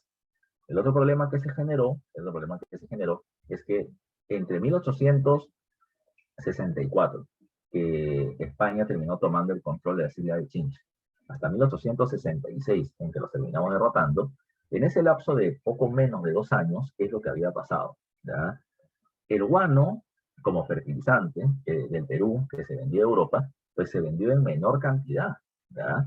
Y se vendió en menor cantidad, ¿por qué? Porque España venía teniendo el control de la isla de Chincha, donde la mayor cantidad de guano se terminaba encontrando. ¿Qué pasó entonces? ¿Ya qué pasó entonces? Como se vendía más, pero habían muchos que terminaban queriendo el guano, es decir, como la demanda era alta, pero la oferta era poca, ya la oferta era poco, lo que terminó pasando terminó siendo un problema grave. Ante la poca cantidad de guano, el precio se elevó tremendamente, ¿ya? Se elevó tremendamente. Y esto terminó generando de que al ser demasiado alto el precio del guano, pues empresarios europeos comienzan a buscar un recurso alternativo. ¿Y cuál fue ese recurso alternativo? Ese recurso alternativo terminó siendo el salitre, ¿ya? No te olvides tú. Ese recurso alternativo va a terminar siendo el salitre. El salitre, se terminaba obteniendo de las islas, ¿ya? O se terminaba obteniendo, disculpa, del territorio de Antofagasta en Bolivia y el territorio de Tarapacá en el Perú, ¿ya? Y lo terminaban extrayendo empresas chilenas, ¿ya? Aliadas a una empresa inglesa que era la Casa Gibbs, ¿ya? La misma Casa Gibbs que había terminado trabajando en el Perú, el gobierno de Castilla en su segundo periodo los había votado, ¿ya? ¿Qué pasó entonces? ¿Ya? ¿Qué pasó entonces? Ellos extraían el salitre, que terminaba teniendo una cualidad semejante precisamente al guano como fertilizante, lo empaquetaban y lo vendían en Europa. El salitre no era tan bueno como el guano, pero servía, pero era útil. Y por lo tanto, ¿qué pasó? Antes el precio del guano era muy elevado porque era el único fertilizante que había en el mercado. Pues ahora ha aparecido una competencia. Durante la competencia el precio de los productos baja. El Perú ahora vendía menos guano por menos precio, por lo tanto, ya nuestra economía tan dependiente al guano se fue al guano. Entró precisamente en crisis. ¿Qué pasó? Eso es lo que le estoy poniendo acá. Cuando ya acaba la guerra, María Ignacio Prado, que era el presidente de facto, de hecho, por el golpe de Estado, pasa de superhéroe de la nación por haber vencido a España al supervillano por haber generado precisamente, o porque en su gobierno se observa, la caída del precio del guano y una crisis económica. El ministro de Economía de Mariano Ignacio Prado, Manuel Par de la Valle, próximo presidente del Perú, va a terminar estableciendo la denominada contribución personal. Es decir, todos aquellos que viven en el Perú tienen que terminar pagando impuestos, porque era una forma de terminar intentando parchar la economía que estaba en crisis. Y esto terminó siendo considerado por parte de mucha población como una suerte de restitución del tributo indígena, generando rechazos precisamente contra el presidente Prado, generando protestas como la rebelión de Juan Bustamante o Tupac Amaru III en la zona de Puno, ¿ya? También habría que tomar en cuenta de que producto de que la situación económica era crítica, lo que se planteó era terminar trayendo una mayor cantidad de inversión extranjera. Pero para eso había un problema, la Constitución. La Constitución moderada de 1860 era muy proteccionista en el término económico. Ponía altos aranceles para proteger la producción local. Pero ahora, esta Constitución de Prado era liberal, ya era liberal, repito, reduciendo los aranceles para atraer la inversión, pero a los conservadores no les gustaba. Y por eso mismo los conservadores acusaban a Mariano Ignacio Prado de tirano, dictador, opresor, que nos ha llevado a la ruina y bla, bla, bla. Entonces, repito, Prado pasa rápidamente de superhéroe a supervillano, generando una crisis tremenda del gobierno. Para 1868, un Prado con una imagen decaída va a terminar siendo retirado del gobierno por un golpe de Estado encabezado por parte de José Valls. Ya lo veremos la próxima semana todavía en el avance de nuestras clases. Para terminar, tenemos que ver ahorita, muchachos, qué cosa tenemos que ver las preguntas de la dirigida, ya de la dirigida que nos corresponde a esta semana. Entonces vamos a ver las preguntas de la dirigida, haciendo las 39. A ver, dice acá. El precio del guano variaba de manera positiva para el Perú debido a qué. Entonces recuerden que durante la prosperidad falaz, ¿por qué el precio del guano variaba de manera positiva? Es decir, ¿por qué crecía generando más ganancias para nosotros? Bueno, eran varios factores. Los costes de producción eran bajos y la demanda externa era muy alta. Entonces dice acá, nuestro ventajoso precio en comparación a otros fertilizantes. Bueno, no había otros fertilizantes. Había otros países que podían vender guano, pero no tanto como el nuestro. Pero otros fertilizantes no había, sino hasta la presencia del salitre al final. Dice, ser el único país productor de fertilizantes. Bueno, no éramos el único productor, pero éramos el único vendedor. Entonces sí podíamos entrar como esa cualidad de único productor, puede ser eso. A los altos costos de extracción, pero barato de transporte. No, extraer el guano era muy barato porque solamente requerías trabajador que saque el guano. Dice, la negativa europea del consumo de fertilizante químico, no, el fertilizante químico aparece luego. Y ese es otro de los factores por el cual el guano y el salitre se comienza a dejar de utilizar para ese fin. Entonces, en esta primera pregunta, la mejor respuesta termina siendo la clave B. El único vendedor del guano, ¿ya? Porque los demás se quedaron precisamente sin poder competir contra el Perú, era el Perú, era el Estado peruano, por lo tanto, y por eso es que el precio del guano crecía, ¿ya? Porque se estaba formando un monopolio al ser al ser el Perú los únicos vendedores. Pregunta número 2 dice, una característica de la prosperidad falaz fue, dice, ausencia del caudillismo militar, ¿ya? Bueno, no hay ausencia, van a seguir siendo militares los que gobiernan. Dice, B, la agudización de la relación entre el legislativo y el ejecutivo, es decir, una pelea dura entre el presidente y Congreso, en realidad no tanto, ¿ya? Dice, la diplomacia deficiente en asuntos militares, bueno, solamente tuvimos una guerra donde se hizo acuerdos diplomáticos, que es con Ecuador, ¿ya? Que pudimos, repito, haber sacado más ventajas, pero dice, mayor estabilidad política respecto a los años previos, que eso sí termina siendo real, ¿ya? En comparación a la época del primer caudillismo, no van a haber tantos enfrentamientos, tantos golpes de Estado, tantas guerras civiles, ¿ya? Porque, repito, se compra la estabilidad con el reparto de dinero y de cargos de gobierno producto de las ganancias del guano, ¿ya? Eso no debemos olvidar. ¿Qué más hay que tomar en consideración? ¿Ya? ¿Qué más hay que tomar en consideración con respecto a estas preguntas? Pregunta número 3, ya me dice acá. Pregunta número 3. La prosperidad falaz hace referencia al periodo de grandes ingresos económicos obtenidos por el Estado y los empresarios extranjeros y nacionales ligados a la venta de este fertilizante, pero no logró generar un desarrollo económico sostenible a futuro, ya que no se desarrolló un proceso de industrialización. Si los empresarios nacionales no promovieron un desarrollo industrializador, pregunta entonces, ¿en qué invirtieron principalmente sus ingresos? Y la respuesta terminó siendo, ya te lo dije hace un rato, en tecnificación de sus haciendas y fundación de bancos, ¿ya? En negocios menos riesgosos y más rentables, ¿ya? Es, en ese sentido, debe estar, ¿cuál es la clave? La B de beso, directamente dice eso, ¿no? Tecnificación de sus haciendas y fundación de bancos. 4. Durante la prosperidad falaz, los mayores gastos estatales que utilizaron recursos provenientes del guano fueron destinados a, y te lo dije, te puse un ranking, en lo que más se gastó plata terminó siendo en la creación y manutención de gobiernos locales, de municipios, ¿ya? De la burocracia civil y los funcionarios a los que se les tiene que pagar un salario. Entonces la mejor clave termina siendo la C, mantenimiento de la burocracia civil. En pregunta número 5 dice, En el Perú, a partir de la década de 1840, ya se empezó a abandonar la política proteccionista que predominaba desde la independencia y la reemplazó por otra más abierta y liberal. ¿Ya? Una medida de este tipo fue, ¿ya? Dice, ¿en cuál de estas medidas, pregunta el examen, se observa medidas más liberales por parte del gobierno? ¿Ya?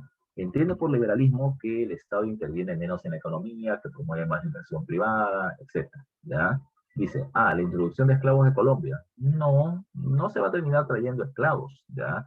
Al contrario, se va a liberar a los esclavos, ¿ya? Pero se va a terminar teniendo, entre comillas, neoesclavos, que son los chinos. La inmigración de trabajadores asiáticos. Bueno, más o menos, ya más o menos, podría ser. A ver, dice, C, la protección de la industria nacional o de la manumisión de esclavos. Entonces la pregunta, vuelvo a la pregunta, dice, desde 1840 se van a abandonar políticas proteccionistas y se van a reemplazar con políticas más liberales. Ahora, ¿cuál de estos es más liberal? ¿La inmigración de trabajadores asiáticos o la manumisión de esclavos? Y la respuesta es la manumisión de esclavos. ¿Por qué? Porque este esclavo liberado, ahora iba a terminar siendo una persona libre y parte del mercado, que compra y vende productos, y que por lo tanto tributará, será parte del comercio, de generación de ingresos para el Estado y demás. Eso es una medida más liberal. Al contrario, traer chinos no es tan liberal, ¿ya? Porque traer chinos implicaba terminar teniendo trabajadores asalariados, pero repito, el Estado garantizaba su condición de casi esclavitud, ¿ya? Así que eso tan liberal no termina siendo, ¿ya? No termina siendo. La mejor clave, por lo tanto, en la pregunta 5 termina siendo la D de dedo. Pregunta 6, ya, pregunta 6, dice acá, dice, el proyecto económico propuesto por Ramón Castilla, ya, el proyecto económico propuesto por Ramón Castilla, con la ley de la consolidación de la deuda interna, buscaba primordialmente transferir fondos al sector privado, ya, al sector privado, para que iniciasen una inversión y negocios que el Estado no estaba llamado a efectuar, que era el tema industrial, ya. Ahora, dice, el proyecto buscaba dotar de dinero a los empresarios nacionales para que hagan un proceso de industrialización.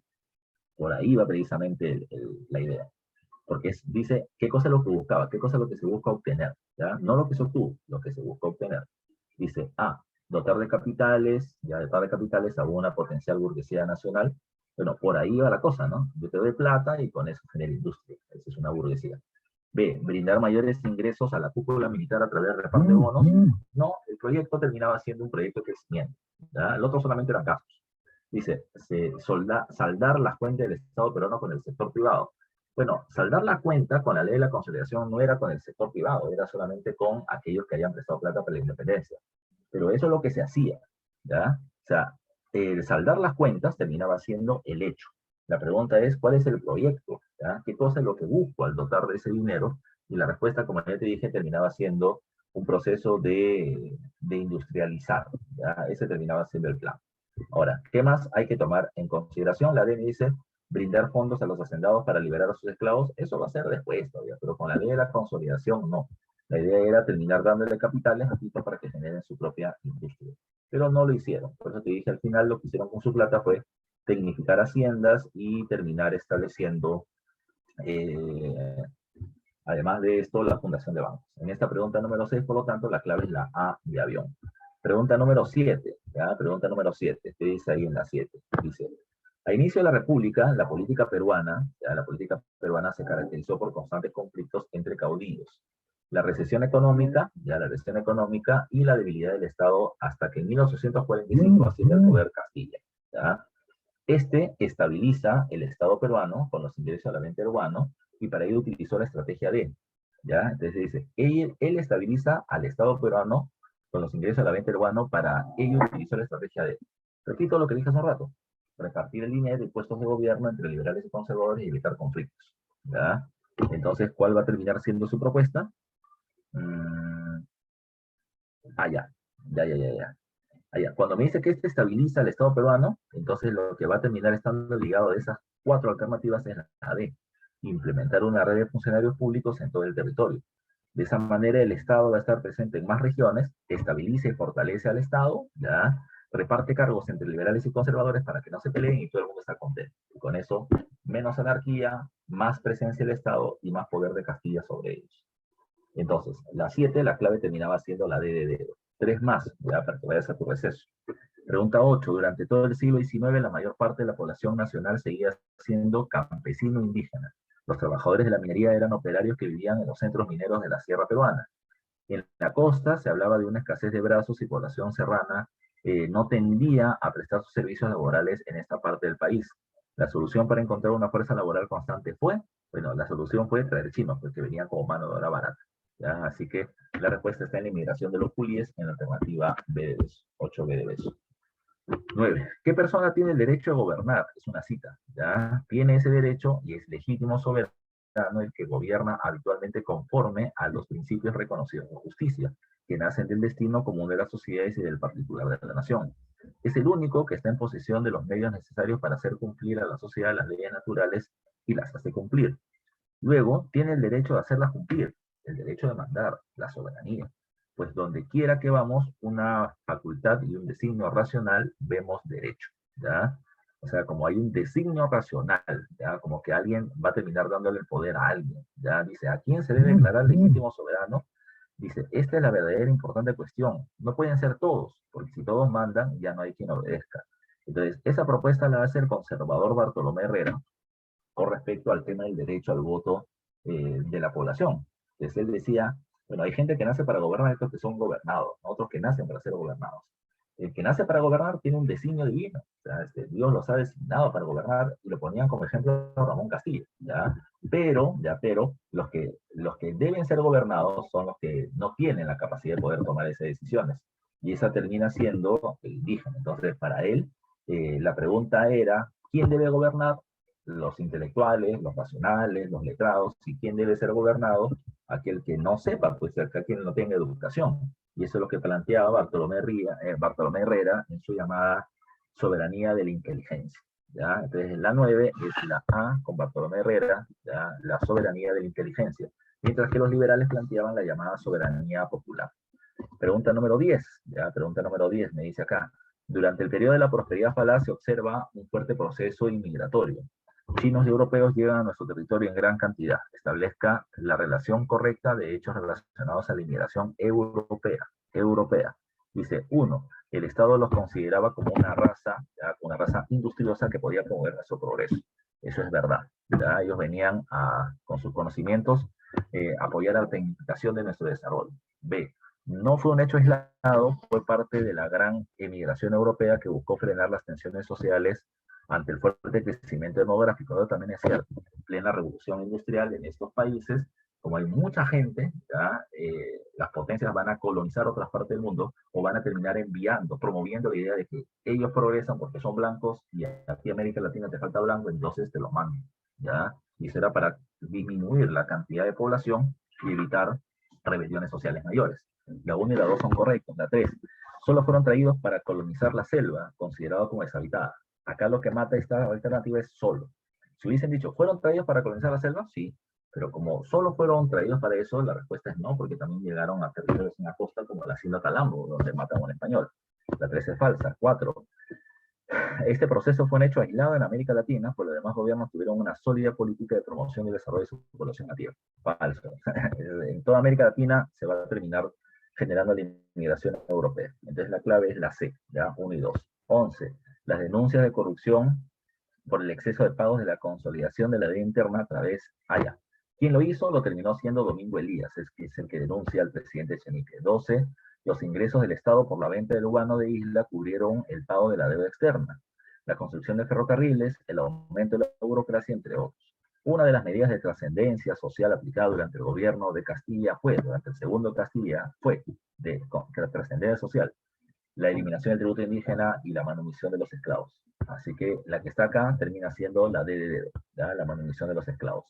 13. En plena guerra civil entre Castilla y Echenique, este último estableció como estrategia promover la libertad de los esclavos, ¿ya? Y eliminar la contribución indígena.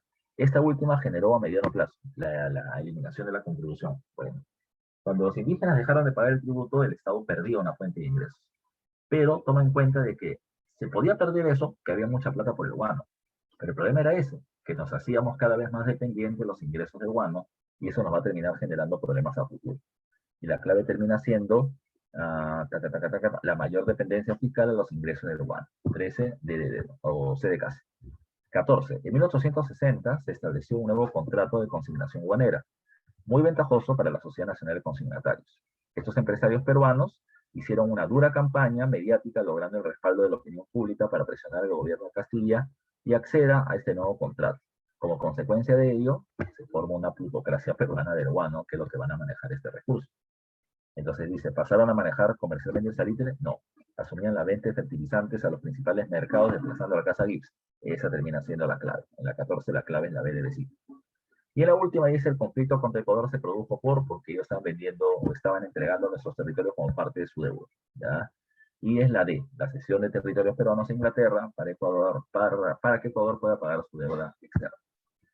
Bueno, muchachos, ya hemos respondido 15 preguntas y tenemos 10 preguntas o 5 preguntas como domiciliarias. Y ahí tienes tu clave para que puedas terminar complementando lo que has hecho. La siguiente semana tenemos que ver el gobierno de Balta, el primer civilismo y la guerra contra Chile. Así que por favor vengan repasando en ese proceso.